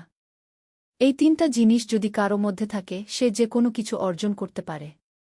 আর সবচেয়ে বড় কথা, যারা আমাকে সাহায্য করেছে তাদের ছাড়া আমি কিছুই না। একা কেউ সফল হতে পারে না গি। আপনার পরবর্তী স্বপ্ন কি? আমি চাই আরও মানুষকে সাহায্য করতে। আমার মতো যারা গ্রাম থেকে শহরে আসে তাদের জন্য একটা ট্রেনিং সেন্টার খুলব। তারা সেখানে বিভিন্ন স্কিল শিখতে পারবে, চাকরি পাবে, নিজের পায়ে দাঁড়াতে পারবে। অষ্টাদশ অধ্যায়, নতুন প্রজন্ম। আরও 5 বছর কেটে গেল। সোহেল এখন ৪৫ বছরের। তার মেয়ে সারা এখন 9 বছরের। স্কুলে ক্লাস 4-এ পড়ে। খুব মেধাবী মেয়ে। একদিন সারা বাবাকে জিজ্ঞেস করল, বাবা, তুমি কিভাবে এত বড় হলে? আমার বন্ধুরা বলে তুমি একজন সফল মানুষ গো। সোহেল তাকে কোলে নিয়ে বসল। বাবা, তুমি জানো তোমার দাদু ছিলেন একজন স্কুল শিক্ষক। খুব সৎ মানুষ। কিন্তু আমরা গরিব ছিলাম। আমি রিকশা চালাতাম গো। রিকশা? সত্যি? হ্যাঁ। তারপর আমি এই শহরে এলাম। অনেক কষ্ট করেছি। কিন্তু হাল ছাড়িনি। মানুষ আমাকে সাহায্য করেছে। আর আমি কঠোর পরিশ্রম করেছি। বাবা, আমিও কি তোমার মতো হতে পারব? অবশ্যই পারবে বাবা। তবে মনে রেখো, সফলতা মানে শুধু টাকা পয়সা না। সফলতা মানে ভালো মানুষ হওয়া, অন্যদের সাহায্য করা, সৎ থাকা। সারা মাথা নাড়ল। আমি ভালো মানুষ হব বাবা। সোহেল তার মেয়েকে জড়িয়ে ধরল। মনে মনে ভাবল তার জীবনের সব কষ্ট সার্থক হয়েছে। মিনা রান্নাঘর থেকে ডাকল, খাবার তৈরি। এসো। সোহেল সারাকে নিয়ে ডাইনিং টেবিলে গেল। ঋতু এসেছে। সে এখন বিয়ে করেছে, তার একটা ছেলে হয়েছে। সোহেলের মা মাঝে মাঝে চট্টগ্রামে বেড়াতে আসেন। আজও এসেছেন। সবাই মিলে খেতে বসল। হাসিগল্পে ভরা পরিবার। সোহেল তাকাল তার মায়ের দিকে, মিনার দিকে, সারার দিকে, ঋতুর দিকে। মনে হল জীবনে আর কি চাই। খাওয়া শেষে সবাই বসে রইল। গল্প করছিল। হঠাৎ সোহেলের ফোন বাজল। অফিস থেকে। একটা জরুরি বিষয়। সোহেল ফোন রেখে দিয়ে মিনাকে বলল, একটা নতুন প্রজেক্টের প্রস্তাব এসেছে। একটা এতিমখানা বানানোর কাজ। সরকারি প্রজেক্ট। তুমি নেবে? অবশ্যই। এটা আমার স্বপ্নের প্রজেক্ট। যেসব বাচ্চাদের বাবা মা নেই তাদের জন্য একটা সুন্দর জায়গা। মিনা হাসল। তুমি কখনো বদলাও না। এখনো অন্যদের কথা ভাবো। এটাই তো জীবন মিনা। শুধু নিজের জন্য বাঁচলে কি হবে? 49 অধ্যায়, উত্তরাধিকার। 10 বছর আরও কেটে গেল। সোহেল এখন 55 বছরের। তার চুলে পাক ধরেছে। কিন্তু শক্তি এখনও আগের মতোই। সারা এখন 19 বছরের। সে বিশ্ববিদ্যালয়ে ইঞ্জিনিয়ারিং পড়ছে। সে চায় বাবার মতো কনস্ট্রাকশন ইন্ডাস্ট্রিতে কাজ করতে। একদিন সারা বাবাকে বলল, বাবা, আমি তোমার কোম্পানিতে কাজ করতে চাই। এখনও তো তোর পড়াশোনা বাকি। জানি। কিন্তু আমি এখন থেকেই শিখতে চাই। ছুটির দিনে তোমার সাথে সাইটে যেতে চাই। দেখতে চাই কিভাবে কাজ হয়। সোহেল খুশি হয়ে গেল। তার মেয়ে তার পথ অনুসরণ করতে চায়। ঠিক আছে। কিন্তু শর্ত হল, তোকে সবকিছু নিজ থেকে শিখতে হবে। কোনো স্পেশাল ট্রিটমেন্ট পাবি না। আমি তো তাই চাই বাবাগু। সারা তার বাবার সাথে কাজ শিখতে শুরু করল। সে দেখল কিভাবে শ্রমিকরা কাজ করে, কিভাবে ম্যাটেরিয়াল বাছাই করতে হয়, কিভাবে একটা প্রজেক্ট ম্যানেজ করতে হয়। সোহেল তাকে কোনো সহজ পথ দিল না। সারাকেও সবার মতো কষ্ট করতে হল। সাইটে রোদে দাঁড়িয়ে থাকতে হল। শ্রমিকদের সাথে কথা বলতে হল। কিন্তু সারা হাল ছাড়ল না। সে তার বাবার মেয়ে। পরিশ্রম করতে জানে। 3 বছর পর সারা গ্রাজুয়েট হল। সে সোহেলের কোম্পানিতে জুনিয়র প্রজেক্ট ম্যানেজার হিসেবে যোগ দিল। সোহেল ধীরে ধীরে সারাকে বড় দায়িত্ব দিতে শুরু করল। সারা তার বাবার মতোই সৎ, পরিশ্রমী। 20 অধ্যায়, সমাপ্তি নয়, নতুন শুরু। আরও 5 বছর পর। সোহেল এখন 60 বছরের। সে সিদ্ধান্ত নিল, এবার অবসর নেওয়ার সময় এসেছে। কোম্পানির দায়িত্ব সারাকে দেবে। একটা অনুষ্ঠান করা হল। সোহেল আনুষ্ঠানিকভাবে কোম্পানির চেয়ারম্যান পদ থেকে অবসর নিল। সারা হল নতুন ম্যানেজিং ডিরেক্টর। সোহেল তার বক্তব্যে বলল, আমি যখন এই শহরে এসেছিলাম আমার পকেটে ছিল মাত্র 5,000 টাকা। একটা ছোট্ট ব্যাগ। আর অনেক স্বপ্ন। আজ 40 বছর পর আমি পেছনে ফিরে তাকাই, দেখি একটা দীর্ঘ পথ। সেই পথে অনেক কষ্ট ছিল, অনেক বাধা ছিল। কিন্তু ছিল অনেক ভালোবাসাও। অনেক মানুষের সাহায্যও। আমি বিশ্বাস করি সফলতা একা আসে না। এটা আসে অনেক মানুষের সমর্থন, ভালোবাসা আর বিশ্বাস নিয়ে। আমি যা কিছু অর্জন করেছি তা আমার একার না। এটা আমার পরিবারের, আমার কর্মচারীদের, আমার বন্ধুদের, সবার। আজ আমি আমার মেয়ে সারার হাতে এই দায়িত্ব তুলে দিচ্ছি। আমি জানি সে আমার চেয়ে ভালো করবে। কারণ সে শিখেছে আমার ভুল থেকে, আমার অভিজ্ঞতা থেকে। অনুষ্ঠান শেষ হল। সবাই চলে গেল। সোহেল আর মিনা অফিসে একা দাঁড়িয়ে রইল।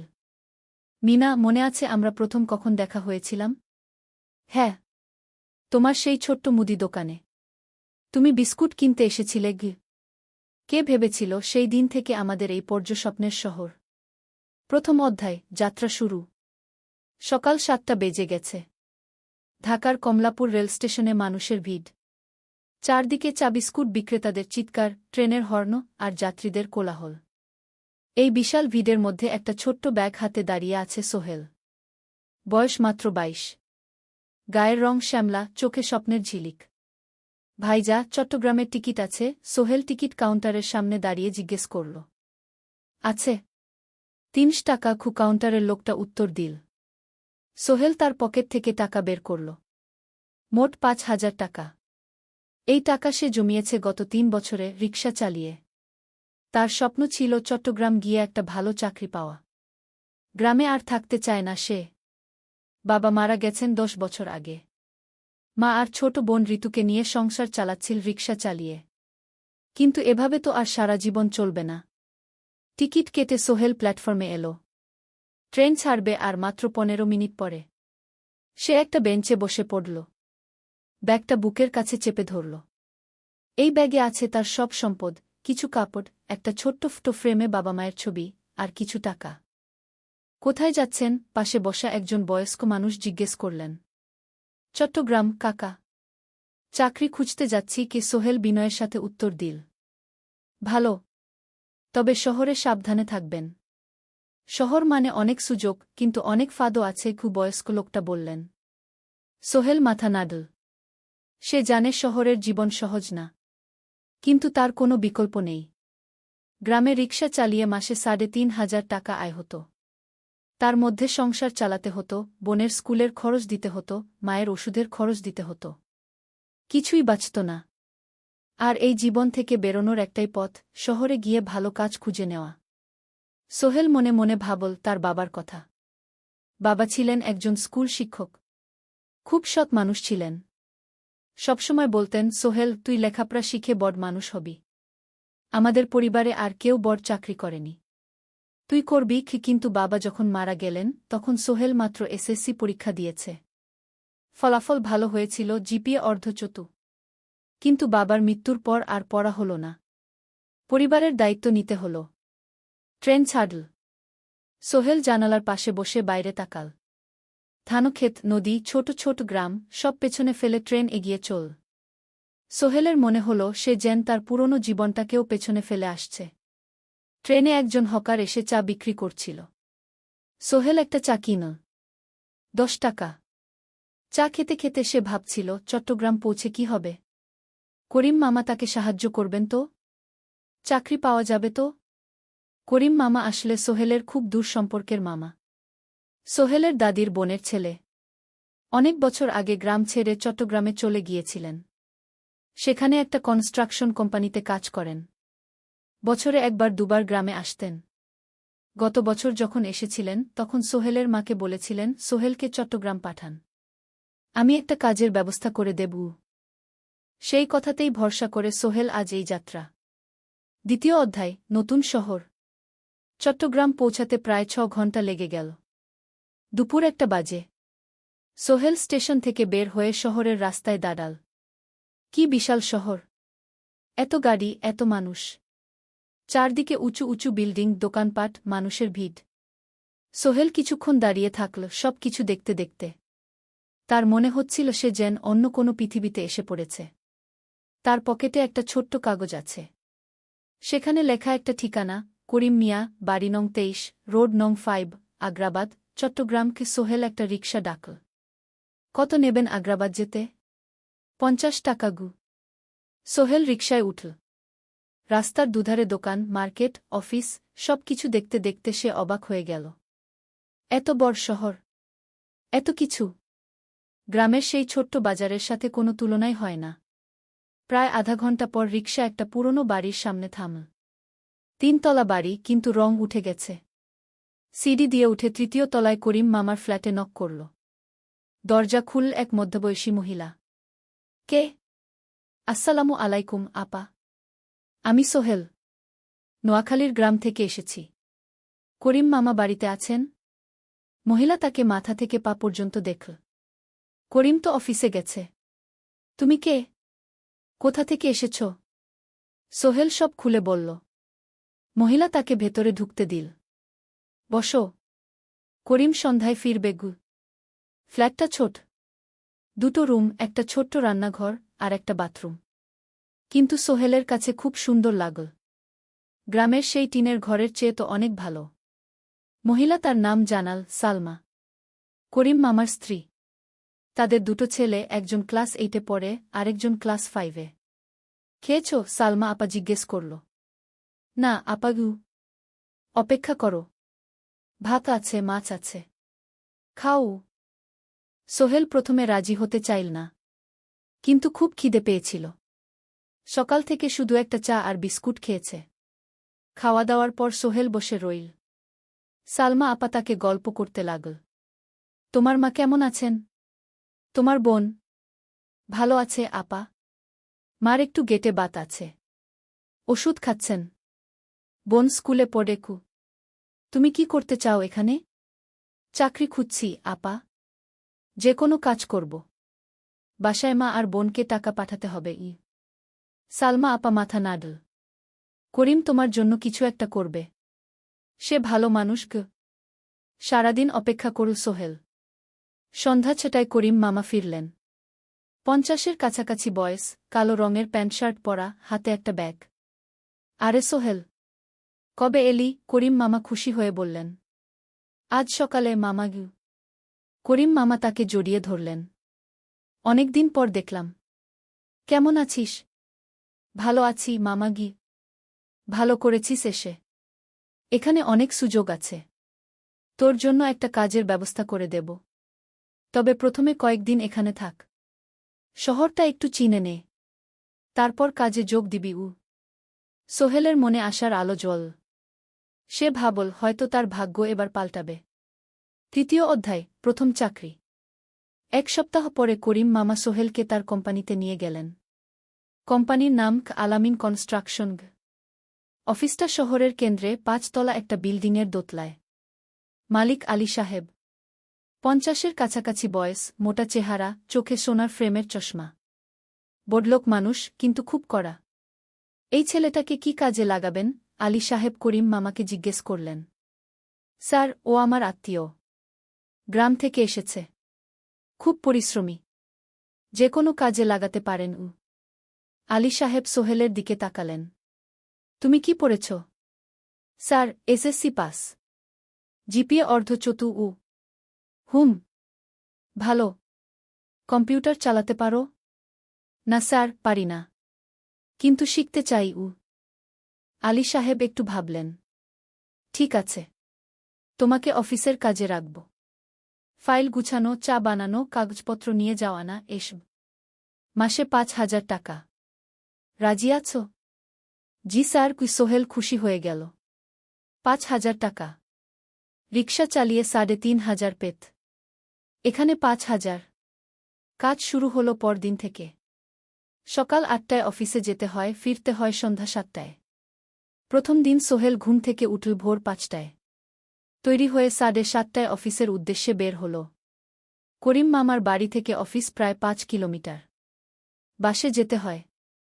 অফিসে পৌঁছে সোহেল দেখল সেই প্রথম আলী সাহেব এখনো আসেননি। অফিস খোলা ছিল না।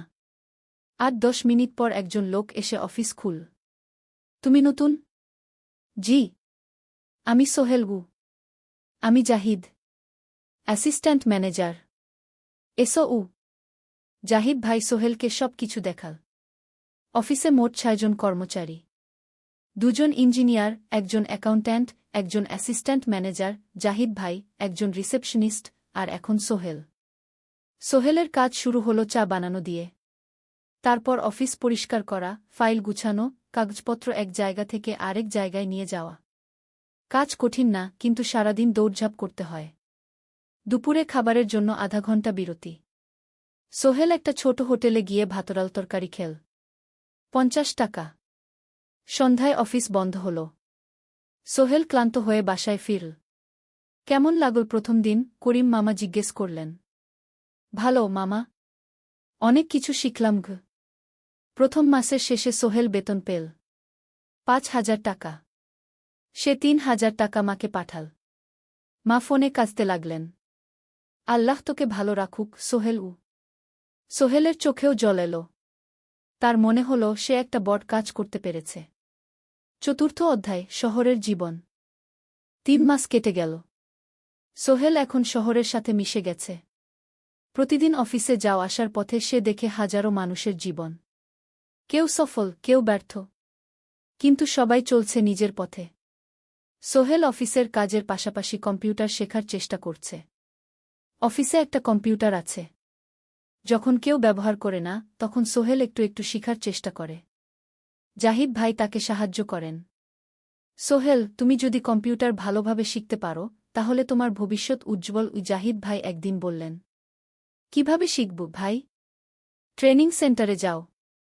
সন্ধ্যায় ক্লাস আছে। মাসে ২,০০০ টাকা লাগবে গি। সোহেল ভাবল, ২,০০০ টাকা অনেক, কিন্তু এটা বিনিয়োগ, ভবিষ্যতের জন্য। সে একটা ট্রেনিং সেন্টারে ভর্তি হল। সপ্তাহে ৩ দিন, সন্ধ্যা ৭:৩০ থেকে রাত ৯টা পর্যন্ত ক্লাস। কম্পিউটারের basic, MS Word, Excel, PowerPoint, internet ব্যবহার।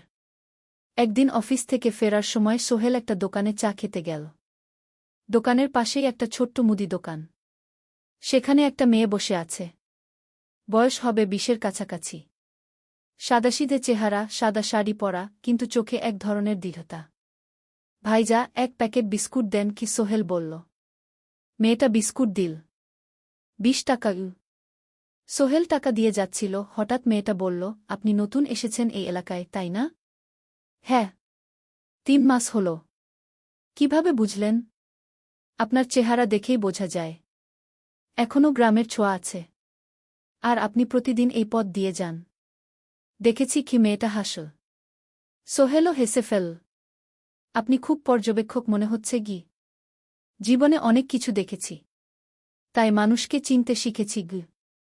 আপনার নাম? মিনা। এই দোকান আমার বাবার। উনি অসুস্থ, তাই আমি দেখছি গু। সেদিন থেকে সোহেল প্রায়ই সেই দোকানে যেতে শুরু করল। মিনার সাথে গল্প করত। ধীরে ধীরে তাদের মধ্যে একটা বন্ধুত্ব তৈরি হল। মিনাও তার জীবনের গল্প বলল।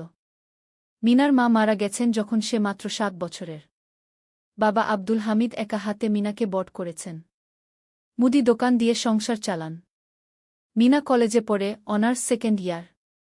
সকালে কলেজে যায়, দুপুরে ফিরে এসে দোকান সামলায়। বাবার হার্টের সমস্যা আছে, তাই ভারী কাজ করতে পারেন না। তোমার স্বপ্ন কি? একদিন সোহেল জিজ্ঞেস করল। গ্র্যাজুয়েশন শেষ করে একটা ভালো চাকরি করব। তারপর বাবাকে ভালো চিকিৎসা করাব। তুমি? আমিও চাকরি করে পরিবারকে ভালোভাবে দেখভাল করতে চাই। মা আর বোনকে নিয়ে শহরে আনব একদিন ঘু। দুজনেই নিজেদের স্বপ্নের কথা বলতে গিয়ে বুঝল তাদের স্বপ্ন অনেকটা একই রকম। পঞ্চম অধ্যায়, বিপদ। ৬ মাস কেটে গেল। সোহেল এখন আলী সাহেবের খুব প্রিয় কর্মচারী। সে শুধু চা বিস্কুট দেওয়ার কাজই করে না, এখন কম্পিউটারেও কিছু কাজ শিখেছে। ছোটখাটো টাইপিং, ডেটা এন্ট্রি, এসব করতে পারে। আলী সাহেব খুশি হয়ে তার বেতন বাড়িয়ে ৮,০০০ টাকা করে দিয়েছেন। একদিন রাতে সোহেল অফিস থেকে ফিরছিল। সেদিন একটু দেরি হয়ে গেছে। রাত প্রায় ৯টা। সাধারণত সোহেল সন্ধ্যা ৭:৩০টায় ফিরে। কিন্তু সেদিন অফিসে একটা জরুরি কাজ ছিল। বাস থেকে নেমে সোহেল বাড়ির দিকে হাঁটছিল। হঠাৎ একটা অন্ধকার গলিতে ৩ জন লোক তাকে ঘিরে ধরল। তাদের চেহারা দেখেই বোঝা যাচ্ছিল ভালো উদ্দেশ্য নিয়ে আসেনি। টাকা দে। তাড়াতাড়ি, একজন বলল। তার হাতে একটা ছুরি। সোহেল ভয় পেয়ে গেল। ভাই, আমার কাছে খুব কম টাকা আছে গি। যা আছে দে। তাড়াতাড়ি করো। সোহেল কাঁপতে কাঁপতে তার পকেট থেকে ৫ টাকা বের করে দিল। এই টাকা দিয়ে সে বাজার করবে ভেবেছিল। কিন্তু ছিনতাইকারীরা সন্তুষ্ট হল না। শুধু ৫ টাকা? তোর ব্যাগে কি আছে? তারা সোহেলের ব্যাগ কেড়ে নিল। ব্যাগে ছিল তার মোবাইল, কম্পিউটার ট্রেনিং সেন্টারের সার্টিফিকেট আর কিছু গুরুত্বপূর্ণ কাগজপত্র। না ভাই, ব্যাগটা ফেরত দেন। ওতে আমার জরুরি জিনিস আছে। মোবাইল নিয়ে নেন, কিন্তু ব্যাগটা দেন গু। কিন্তু ওরা শুনল না। একজন সোহেলকে জোরে ধাক্কা দিল। সোহেল পড়ে গেল। মাথা রাস্তার কংক্রিটে ধাক্কা লেগে গেল। রক্ত বের হল। ৩ জন দৌড়ে পালিয়ে গেল। কিছুক্ষণ সোহেল অজ্ঞান হয়ে পড়ে রইল। তারপর ধীরে ধীরে জ্ঞান ফিরল। মাথায় প্রচণ্ড ব্যথা। সে উঠে দাঁড়ানোর চেষ্টা করল, কিন্তু মাথা ঘুরছিল। কোনোমতে একটা দেয়াল ধরে দাঁড়াল। একজন পথচারী তাকে দেখে থামল। কি হয়েছে ভাই? ছিনতাই হয়েছে গি? এসো, আমি তোমাকে হাসপাতালে নিয়ে যাই। কিন্তু সোহেল রাজি হল না। না, ঠিক আছি। বাড়ি যেতে পারব।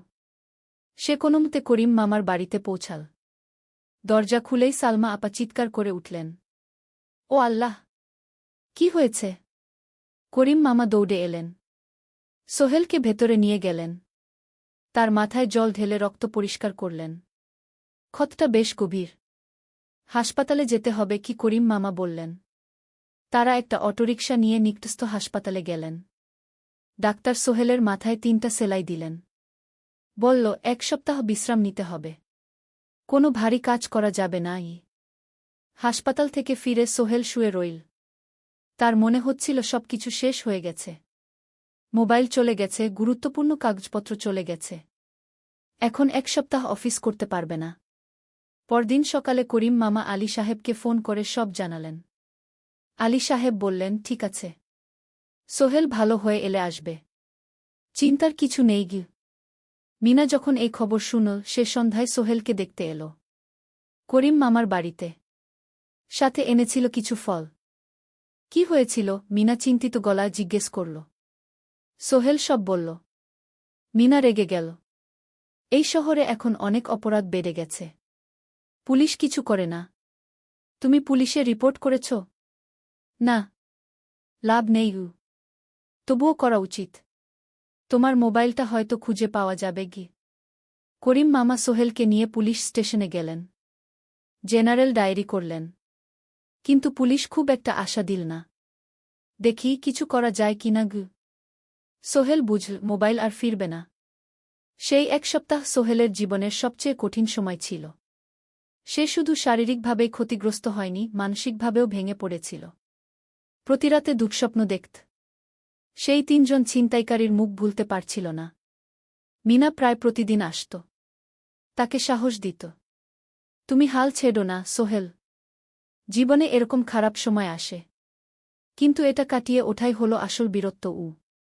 সোহেলের মা গ্রাম থেকে ফোন করতেন। করিম মামার মোবাইল থেকে। তুই ভালো আছিস তো? সোহেল মাকে সব সত্যি বলেনি।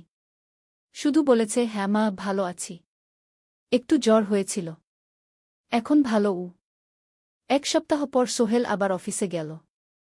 আলী সাহেব তাকে দেখে খুশি হলেন। কেমন আছো? ভালো আছি স্যার। ঠিক আছে। তবে প্রথম কয়েকদিন হালকা কাজ করবে গু। সোহেল আবার কাজে মন দিল। কিন্তু একটা জিনিস তাকে খুব কষ্ট দিচ্ছিল, তার মোবাইল নেই। মায়ের সাথে কথা বলতে পারছে না নিয়মিত। করিম মামার মোবাইল চাইতে সংকোচ লাগে। একদিন জাহিদ ভাই তাকে ডাকলেন। সোহেল, আমার একটা পুরনো মোবাইল আছে। তুমি ব্যবহার করো? না ভাই, আমি নাও। আমার কাজে লাগছে না। তুমি রাখো গু। সোহেল কৃতজ্ঞতায় প্রায় কেঁদে ফেল। ধন্যবাদ ভাই। মোবাইল পেয়ে সোহেল প্রথমেই মাকে ফোন করল। মা খুব খুশি হলেন। এতদিন ফোন করিসনি কেন? মা, মোবাইলটা নষ্ট হয়ে গিয়েছিল। নতুন নিয়েছি। মায়ের গলায় স্বস্তি ফুটে উঠল।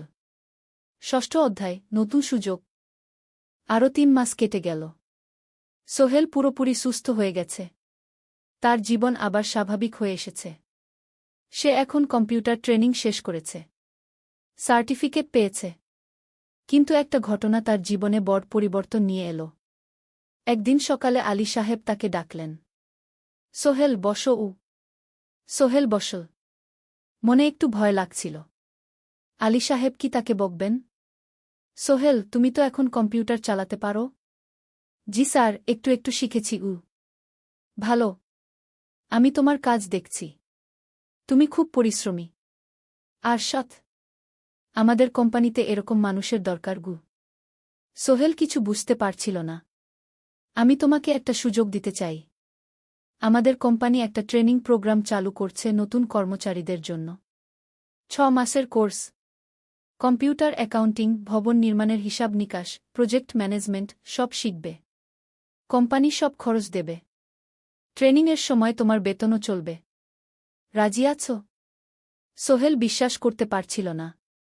স্যার, সত্যি? আমাকে এত বড় সুযোগ দিচ্ছেন? হ্যাঁ। তুমি ভালো ছেলে, পরিশ্রমী।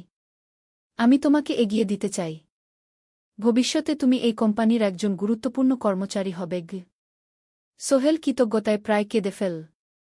ধন্যবাদ স্যার। আমি কঠোর পরিশ্রম করব। আমি জানি। সেদিন সন্ধ্যায় সোহেল মিনার দোকানে গেল। মিনাকে খবরটা দিল। মিনা খুব খুশি হল। তার চোখে জল এসে গেল। তুমি পারবে সোহেল। আমি জানি। সোহেল তার মা আর বোনকেও ফোন করে খবরটা দিল। মা কাঁদতে লাগলেন। তোর বাবা বেঁচে থাকলে কত খুশি হতো। ট্রেনিং শুরু হলো পরের মাস থেকে। প্রতিদিন সকালে 3 ঘন্টা ক্লাস, তারপর বাকি সময় অফিসের কাজ। ক্লাসে 5 জন নতুন কর্মচারী। সবাই তরুণ, উৎসাহী। শিক্ষক ছিলেন একজন অভিজ্ঞ ইঞ্জিনিয়ার। নাম রহিম স্যার। তিনি খুব ভালোভাবে সব কিছু বুঝাতেন। কম্পিউটার অ্যাকাউন্টিং, এক্সেলে জটিল ক্যালকুলেশন, প্রজেক্টের বাজেট তৈরি, সময় ব্যবস্থাপনা সব। সোহেল পুরো মনোযোগ দিয়ে শিখতে লাগল। সন্ধ্যায় বাড়ি ফিরে প্র্যাকটিস করত। করিম মামার ছেলের কাছ থেকে একটা ল্যাপটপ ধার নিত কখনো কখনো। 6 মাস পরে ট্রেনিং শেষ হল। সবাই সার্টিফিকেট পেল। আলী সাহেব একটা অনুষ্ঠান করলেন। সোহেল সেরা পারফর্মার হিসেবে একটা বিশেষ পুরস্কার পেল, 5,000 টাকা বোনাস। আলী সাহেব ঘোষণা করলেন, সোহেল, আজ থেকে তুমি আমাদের জুনিয়র অ্যাকাউন্ট অ্যাসিস্ট্যান্ট। তোমার বেতন 15,000 টাকা। সোহেল অবাক হয়ে গেল। 8,000 থেকে 15,000, প্রায় দ্বিগুণ। সেদিন রাতে সোহেল ঘুমাতেই পারল না। খুশিতে, উত্তেজনায় তার চোখে ঘুম নেই। সে ভাবল তার জীবন কিভাবে বদলে যাচ্ছে। 2 বছর আগে যে রিকশা চালাত, আজ সে একটা নামকরা কোম্পানির অ্যাকাউন্ট অ্যাসিস্ট্যান্ট। 7ম অধ্যায়, প্রেম ও প্রস্তাব। 1.5 বছর হয়ে গেল সোহেলের চট্টগ্রাম আসার। সে এখন একজন সফল যুবক। তার মা গ্রামে খুব খুশি। প্রতি মাসে সোহেল 10,000 টাকা পাঠায়। ছোট বোন ঋতু এখন কলেজে ভর্তি হয়েছে সোহেলের পাঠানো টাকায়। মায়ের চিকিৎসাও ভালোভাবে হচ্ছে। মিনার সাথে সোহেলের সম্পর্ক এখন আর শুধু বন্ধুত্ব নয়। দুজন দুজনকে ভালোবাসে। কিন্তু কেউ কাউকে সরাসরি বলার সাহস পায়নি। প্রতিদিন দেখা হয়, গল্প হয়, কিন্তু সেই একটা কথা বলা হয়ে ওঠে না। একদিন শুক্রবার ছুটির দিন। সোহেল মিনাকে বলল, আজ কি একটু ঘুরতে যাবে? কোথায়? পতেঙ্গা বিচ। তুমি কি কখনো গেছ? না। কিন্তু আমার দোকান। শুক্রবার। তোমার বাবা সামলাবে। মিনা রাজি হয়ে গেল। দুপুরে দুজনে বাস নিয়ে পতেঙ্গা গেল। সমুদ্র দেখে মিনা অবাক হয়ে গেল। কি সুন্দর। দুজনে বালিতে বসল। ঢেউয়ের শব্দ শুনতে শুনতে গল্প করছিল। হঠাৎ সোহেল বলল, মিনা, তোমার সাথে কিছু বলার ছিল। বলো। সোহেল একটা লম্বা শ্বাস নিল। তুমি জানো, আমি তোমাকে ভালোবাসি। মিনা হাসল। তার চোখ ভিজে গেল। জানি। আমিও তোমাকে ভালোবাসি সোহেল। সোহেল অবাক হয়ে গেল। সত্যি? হ্যাঁ। অনেকদিন ধরেই জানি। তুমি আমার জীবনে এসে সব কিছু বদলে দিয়েছ। তোমার সাথে থাকলে আমার মনে হয় আমি যে কোনো কিছু করতে পারব। দুজনে কিছুক্ষণ চুপ করে বসে রইল। সমুদ্রের ঢেউ এসে পায়ে লাগছিল। সূর্য পশ্চিমে ঢলে পড়ছে। আকাশ লালকুমলা হয়ে গেছে। কিন্তু আমার বাবার সাথে কথা বলতে হবে কি? মিনা বলল। আমি তৈরি। যখন বলবে তখন বলবো। পরের সপ্তাহে সোহেল মিনার বাবার সাথে কথা বলল। আব্দুল হামিদ সাহেব প্রথমে একটু দ্বিধা করলেন। তুমি কোনো পরিবারের ছেলে? তোমার বাবা কি করতেন? সোহেল সব সত্যি বলল। তার বাবা ছিলেন স্কুল শিক্ষক। মারা গেছেন 10 বছর আগে। মা গ্রামে থাকেন। ছোট বোন কলেজে পড়ে। তুমি নিজে কি করো? আমি আলামিন কনস্ট্রাকশন কোম্পানিতে জুনিয়র অ্যাকাউন্ট অ্যাসিস্ট্যান্ট। মাসে 15,000 টাকা বেতন। আব্দুল হামিদ সাহেব ভাবলেন। তারপর বললেন, দেখো মিনা আমার একমাত্র সন্তান। তার মা নেই। আমি একা তাকে বড় করেছি। আমি চাই মিনা একজন ভালো ছেলের সাথে বিয়ে হোক। তুমি দেখতে ভালো ছেলে মনে হচ্ছে। কিন্তু আমাকে তোমার মায়ের সাথে দেখা করতে হবে। তোমার পরিবারকে জানতে হবে। জি আঙ্কেল, আমি ব্যবস্থা করছি। সোহেল খুশিতে আটখানা। সে সেদিন রাতেই তার মাকে ফোন করল। মাকে সব বলল। মা প্রথমে অবাক হলেন। তারপর খুশি হলেন। মিনা মেয়েটা কেমন? খুব ভালো মা। তুমি দেখলে পছন্দ করবে। ঠিক আছে। আমি আর ঋতু আসছি চট্টগ্রাম। 2 সপ্তাহ পর সোহেলের মা আর বোন চট্টগ্রাম এলো। সোহেল তাদের নিয়ে মিনার বাড়িতে গেল। 2 পরিবার একসাথে বসল। মিনার বাবা সোহেলের মাকে দেখে খুশি হলেন। সোহেলের মা সহজ সরল ভদ্রমহিলা। আপনার ছেলে খুব ভালো। মিনা তাকে পছন্দ করে। আমিও রাজি। আব্দুল হামিদ সাহেব বললেন। আমার সোহেল সৎ ছেলে। মিনাকে খুব ভালোবাসে। আমি জানি ও মিনাকে সুখে রাখবে। কি? সোহেলের মা বললেন। বিয়ের তারিখ ঠিক হল 3 মাস পর। এই 3 মাসে সোহেল যথেষ্ট টাকা জমাবে। বিয়ে হবে সাদামাটা কিন্তু সুন্দর। 8ম অধ্যায়, নতুন পথ। 3 মাস কেটে গেল দ্রুত। সোহেল প্রতিদিন কঠোর পরিশ্রম করছিল। অফিসে তার কাজের প্রশংসা হচ্ছে। আলী সাহেব তাকে এখন ছোটখাটো প্রজেক্টের হিসাব দেখতে দিচ্ছেন। সোহেল তার সঞ্চিত টাকা দিয়ে বিয়ের আয়োজন করল। বিয়ে হল মিনার বাড়ির কাছের একটা কমিউনিটি সেন্টারে। খুব বেশি লোক আসেনি। 2 পরিবারের আত্মীয় স্বজন আর অফিসের কয়েকজন সহকর্মী। কিন্তু অনুষ্ঠান ছিল খুব সুন্দর। সোহেল যখন মিনাকে বিয়ের পোশাকে দেখল, তার মনে হল পৃথিবীর সবচেয়ে সুন্দর মেয়ে সে। লাল শাড়ি পরা, মুখে হালকা মেকআপ, কিন্তু তার স্বাভাবিক সৌন্দর্য ছিল আসল। বিয়ের পর সোহেল একটা ছোট্ট ফ্ল্যাট ভাড়া নিল। 2 রুমের ফ্ল্যাট, মাসে ভাড়া 5,000 টাকা। মিনা এখনও তার পড়াশোনা চালিয়ে যাচ্ছে। আরও 1 বছর বাকি গ্র্যাজুয়েশন শেষ হতে। সোহেলের মা আর বোন গ্রামে ফিরে গেল। মা বলে গেলেন, সোহেল, মিনাকে ভালো রাখিস। মেয়েরা অনেক ত্যাগ করে সংসার করতে। জানি মা। নতুন জীবন শুরু হল। সোহেল সকালে অফিসে যায়, সন্ধ্যায় ফেরে। মিনা সকালে কলেজে যায়, দুপুরে ফিরে রান্না করে, ঘর গোছায়। সন্ধ্যায় দুজনে একসাথে বসে পড়াশোনা করে, গল্প করে, টিভি দেখে। জীবন সুন্দর ছিল। কিন্তু চ্যালেঞ্জও ছিল। মাসিক খরচ, ভাড়া 5,000, বাজার 3,000, বিদ্যুৎ গ্যাস 1,000, মায়ের জন্য 5,000, মিনার কলেজের খরচ 1,200। মোট প্রায় 14,000 টাকা। বাঁচত মাত্র 1,000 খানেক। কিন্তু সোহেল হাল ছাড়ল না। সে সন্ধ্যায় একটা কম্পিউটার ট্রেনিং সেন্টারে পার্ট টাইম পড়ানো শুরু করল। সপ্তাহে 3 দিন 2 ঘন্টা করে। এতে মাসে আরও 3,000 টাকা আসতে লাগল। মিনাও বসে থাকল না। সে বাড়িতে বসে কয়েকজন স্কুলের ছাত্রছাত্রীকে টিউশন পড়াতে শুরু করল। মাসে 2,000 টাকা আয়। এভাবে কেটে গেল 6 মাস। দুজন মিলে পরিবার চালাচ্ছে, স্বপ্ন দেখছে। একদিন সোহেল বলল, মিনা, আমি একটা নতুন স্বপ্ন দেখছি। কি? আমি নিজে একটা ছোট্ট কনস্ট্রাকশন কোম্পানি খুলতে চাই। ছোট ছোট প্রজেক্ট নেব। বাড়ি মেরামত, ছোট বিল্ডিং বানানো, এসব। তোমার কি যথেষ্ট অভিজ্ঞতা আছে? আছে। আমি 2 বছর ধরে এই কাজের সাথে জড়িত। অনেক কিছু শিখেছি। আর আলী সাহেবও আমাকে সাহায্য করবেন। কিন্তু টাকা কোথায়?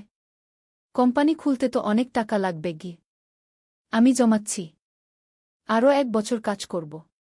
তারপর চেষ্টা করব। মিনা তাকে সমর্থন দিল। তুমি পারবে। তোমার মধ্যে সেই শক্তি আছে কি। নবম অধ্যায়, চ্যালেঞ্জের সময়। কিন্তু ভাগ্য সবসময় অনুকূলে থাকে না। সোহেল যখন স্বপ্ন দেখছিল নিজের কোম্পানি খোলার, তখনই একটা বড় সমস্যা এল। আলী সাহেবের কোম্পানি একটা বড় প্রজেক্ট পেয়েছিল। একটা 10তলা বিল্ডিং বানানোর কাজ। কিন্তু প্রজেক্টের প্রধান ইনভেস্টর হঠাৎ পালিয়ে গেল। তিনি কোম্পানির কাছ থেকে প্রায় 50 লাখ টাকা নিয়ে গেছেন, কিন্তু কাজ শেষ হয়নি। কোম্পানি বড় ক্ষতির মুখে পড়ল। আলী সাহেব অনেক কর্মচারীকে ছাঁটাই করতে বাধ্য হলেন। প্রায় 10 জনকে চাকরি থেকে বাদ দিলেন। বাকিদের বেতন কমাতে হল। সোহেলকে আলী সাহেব ডেকে বললেন, সোহেল, আমি তোমাকে রাখতে চাই। তুমি বিশ্বস্ত কর্মচারী। কিন্তু তোমার বেতন কমাতে হবে। 15,000 থেকে 10,000। সোহেল মনে মনে চিন্তায় পড়ে গেল। 10,000 টাকায় সংসার চলবে কিভাবে? মায়ের খরচ, ভাড়া, বাজার সব মিলিয়ে তো 14,000 টাকা লাগে। কিন্তু সে কিছু বলল না। ঠিক আছে স্যার। বাড়ি ফিরে সোহেল মিনাকে সব বলল। মিনা চিন্তিত হয়ে গেল। এখন কি হবে? চিন্তা করো না। আমি পার্ট টাইম টিউশনির সময় বাড়াব। আর তুমিও বেশি করে টিউশন নাও। কিন্তু আমার তো পড়াশোনাও আছে গি। জানি। কিন্তু এখন এটাই করতে হবে গু। সোহেল সন্ধ্যায় আরও 2টো জায়গায় পার্ট টাইম কাজ খুঁজল। একটা দোকানের সন্ধ্যায় হিসাব দেখার কাজ পেল। মাসে 2,000 টাকা। আরেকটা জায়গায় সপ্তাহান্তে কম্পিউটার রিপেয়ারের কাজ পেল। মাসে 1,500 টাকা। মিনাও 3 জন নতুন স্টুডেন্ট নিল টিউশনে। তার আয় বাড়ল 2,000 থেকে 3,500-এ। কঠিন সময় ছিল। সোহেল সকাল 8টায় অফিসে যেত, সন্ধ্যা 6টায় ফিরত। তারপর একটু বিশ্রাম নিয়ে 7:30টায় বের হতো পার্ট টাইম কাজে।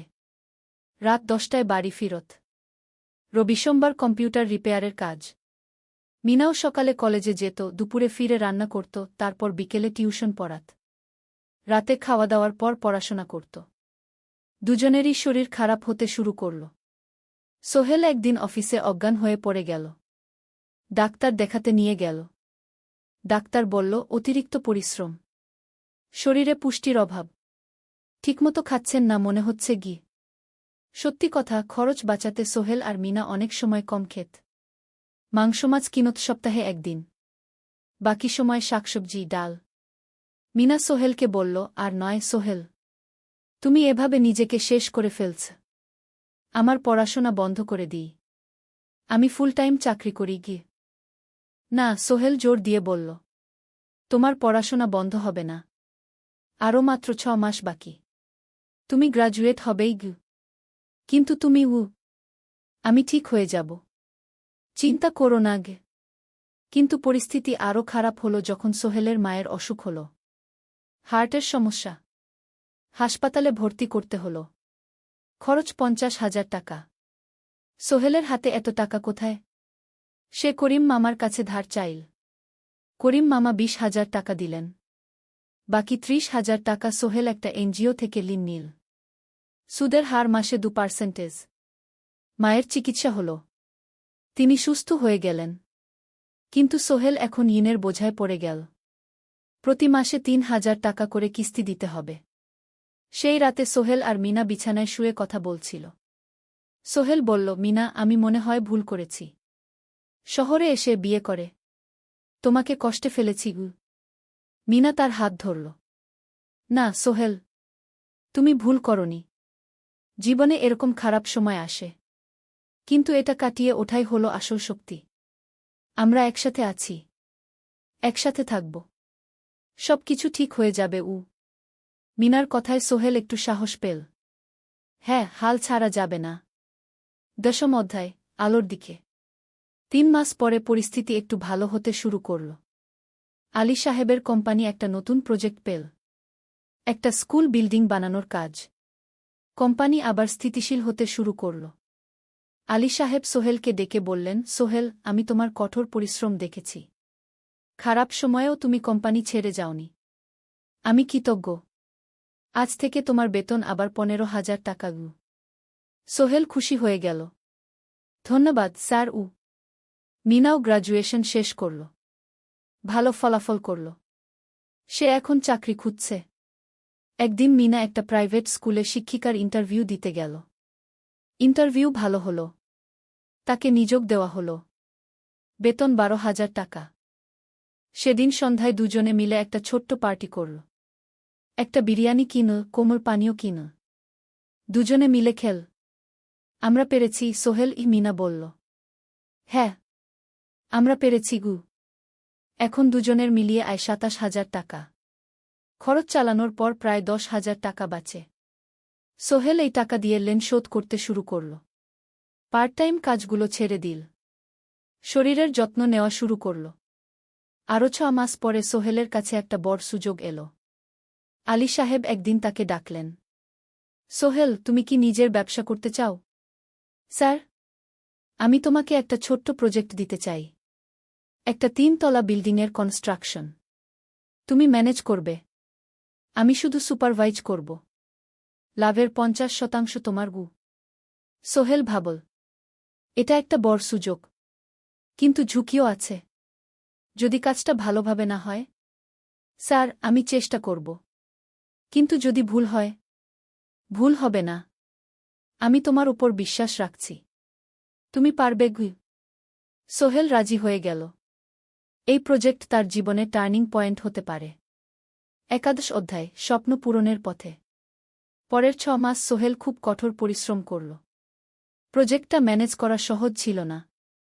শ্রমিক নিযোগ, ম্যাটেরিয়াল কেনা, কাজের তদারকি, সময়মতো কাজ শেষ করা, সব দায়িত্ব তার। প্রথম 2 মাস খুব চাপের মধ্যে গেল। একদিন একজন শ্রমিক কাজ করতে গিয়ে আহত হল। সোহেল তাকে হাসপাতালে নিয়ে গেল, তার চিকিৎসার খরচ দিল। এতে প্রজেক্টের বাজেট একটু বাড়ল, কিন্তু সোহেল জানত এটা করা দরকার। আরেকদিন ভুল ম্যাটেরিয়াল ডেলিভারি হল। সোহেল সেগুলো ফেরত পাঠাল, সঠিক জিনিস আনাল। এতে 3 দিন দেরি হল, কিন্তু কাজের মান ঠিক রইল। মিনা তাকে সবসময় সাপোর্ট করছিল। সে এখন চাকরিতে স্থিতিশীল।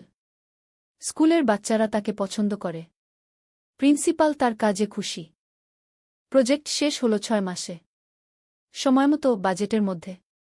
বিল্ডিংয়ের মালিক খুব খুশি হলেন। তিনি আলী সাহেবকে ধন্যবাদ দিলেন। আলী সাহেব বললেন, ধন্যবাদ আমাকে না, এই ছেলেকে দিন। সোহেল পুরো প্রজেক্ট ম্যানেজ করেছে গু। প্রজেক্ট থেকে মোট লাভ হল 3 লাখ টাকা। সোহেল পেল 1.5 লাখ টাকা। তার জীবনে এত টাকা এই প্রথম। সে করিম মামার ঋণ শোধ করল। এনজিওর বাকি ঋণ শোধ করল। তারপর তার মাকে 50,000 টাকা পাঠাল। মা দিয়ে গ্রামের বাড়িটা একটু মেরামত করাল, বোন ঋতুর জন্য একটা ল্যাপটপ কিনল। বাকি টাকা দিয়ে সোহেল একটা ব্যাংক অ্যাকাউন্টে জমা রাখল। ভবিষ্যতের জন্য। আলী সাহেব সোহেলকে আরও 2টো প্রজেক্ট দিলেন। এবার একটু বড়। সোহেল আত্মবিশ্বাসের সাথে সেগুলোও শেষ করল। 2 বছর পরে সোহেল সিদ্ধান্ত নিল, এবার নিজের কোম্পানি খোলার সময় এসেছে। 10 অধ্যায়, নতুন শুরু। সোহেল তার সব জমানো টাকা দিয়ে একটা ছোট্ট অফিস ভাড়া নিল। 2 রুমের অফিস।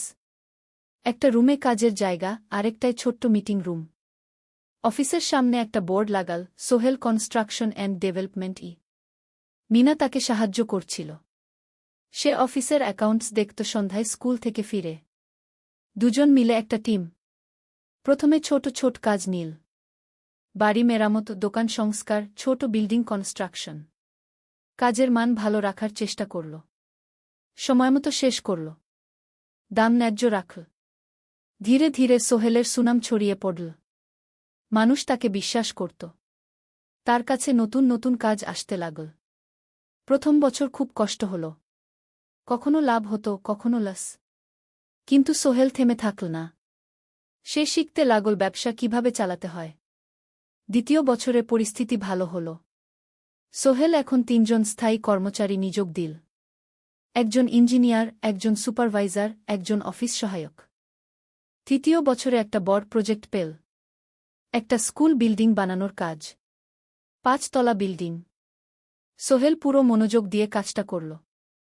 শ্রমিকদের ভালো বেতন দিল, ভালো ম্যাটেরিয়াল ব্যবহার করল, সময়মতো কাজ শেষ করল। স্কুল কর্তৃপক্ষ খুব খুশি হল। তারা সোহেলের কাজের প্রশংসা করল।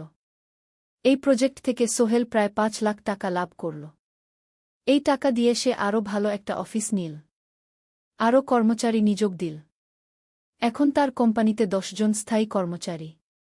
প্রজেক্ট অনুযায়ী আরও শ্রমিক নিযোগ দেওয়া হয়। 13 অধ্যায় পরিবার। এদিকে সোহেল আর মিনার সংসারেও খুশির খবর এলো। মিনা গর্ভবতী। 9 মাস পর তাদের একটা মেয়ে হল। নাম রাখল সারা। সারা যখন জন্মাল, সোহেলের মা আর বোন চট্টগ্রামে এলো। মা 1 মাস থেকে গেলেন। মিনাকে সাহায্য করলেন।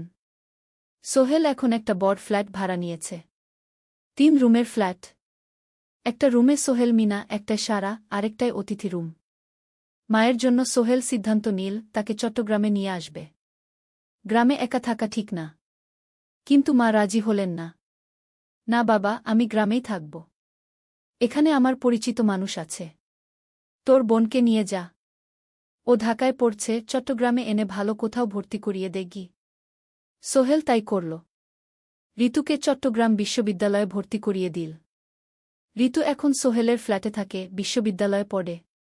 সোহেলের মনে হল তার জীবন এখন পরিপূর্ণ।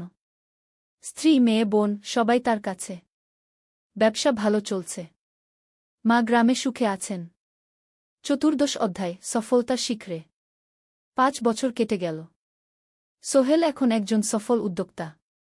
তার কোম্পানি কি সোহেল কনস্ট্রাকশন অ্যান্ড ডেভেলপমেন্ট এখন চট্টগ্রামে বেশ পরিচিত। প্রায় 30 জন কর্মচারী তার অধীনে কাজ করে। সোহেল এখন শুধু ছোট প্রজেক্ট করে না, বড় বড় প্রজেক্টও করে। একটা 8তলা বিজনেস কমপ্লেক্স বানানোর কাজ পেয়েছে। একটা হাসপাতাল বিল্ডিং বানাচ্ছে। মিনা এখনও স্কুলে পড়ায়। সে এখন ভাইস প্রিন্সিপাল। সাথে সোহেলের কোম্পানির অ্যাকাউন্টস ম্যানেজার। দুজন মিলে ব্যবসা চালা। সারা এখন 4 বছরের। স্কুলে ভর্তি হয়েছে। খুব চালাক মেয়ে। ঋতু বিশ্ববিদ্যালয় থেকে গ্রাজুয়েট হয়ে একটা ব্যাংকে চাকরি পেয়েছে। একদিন আলী সাহেব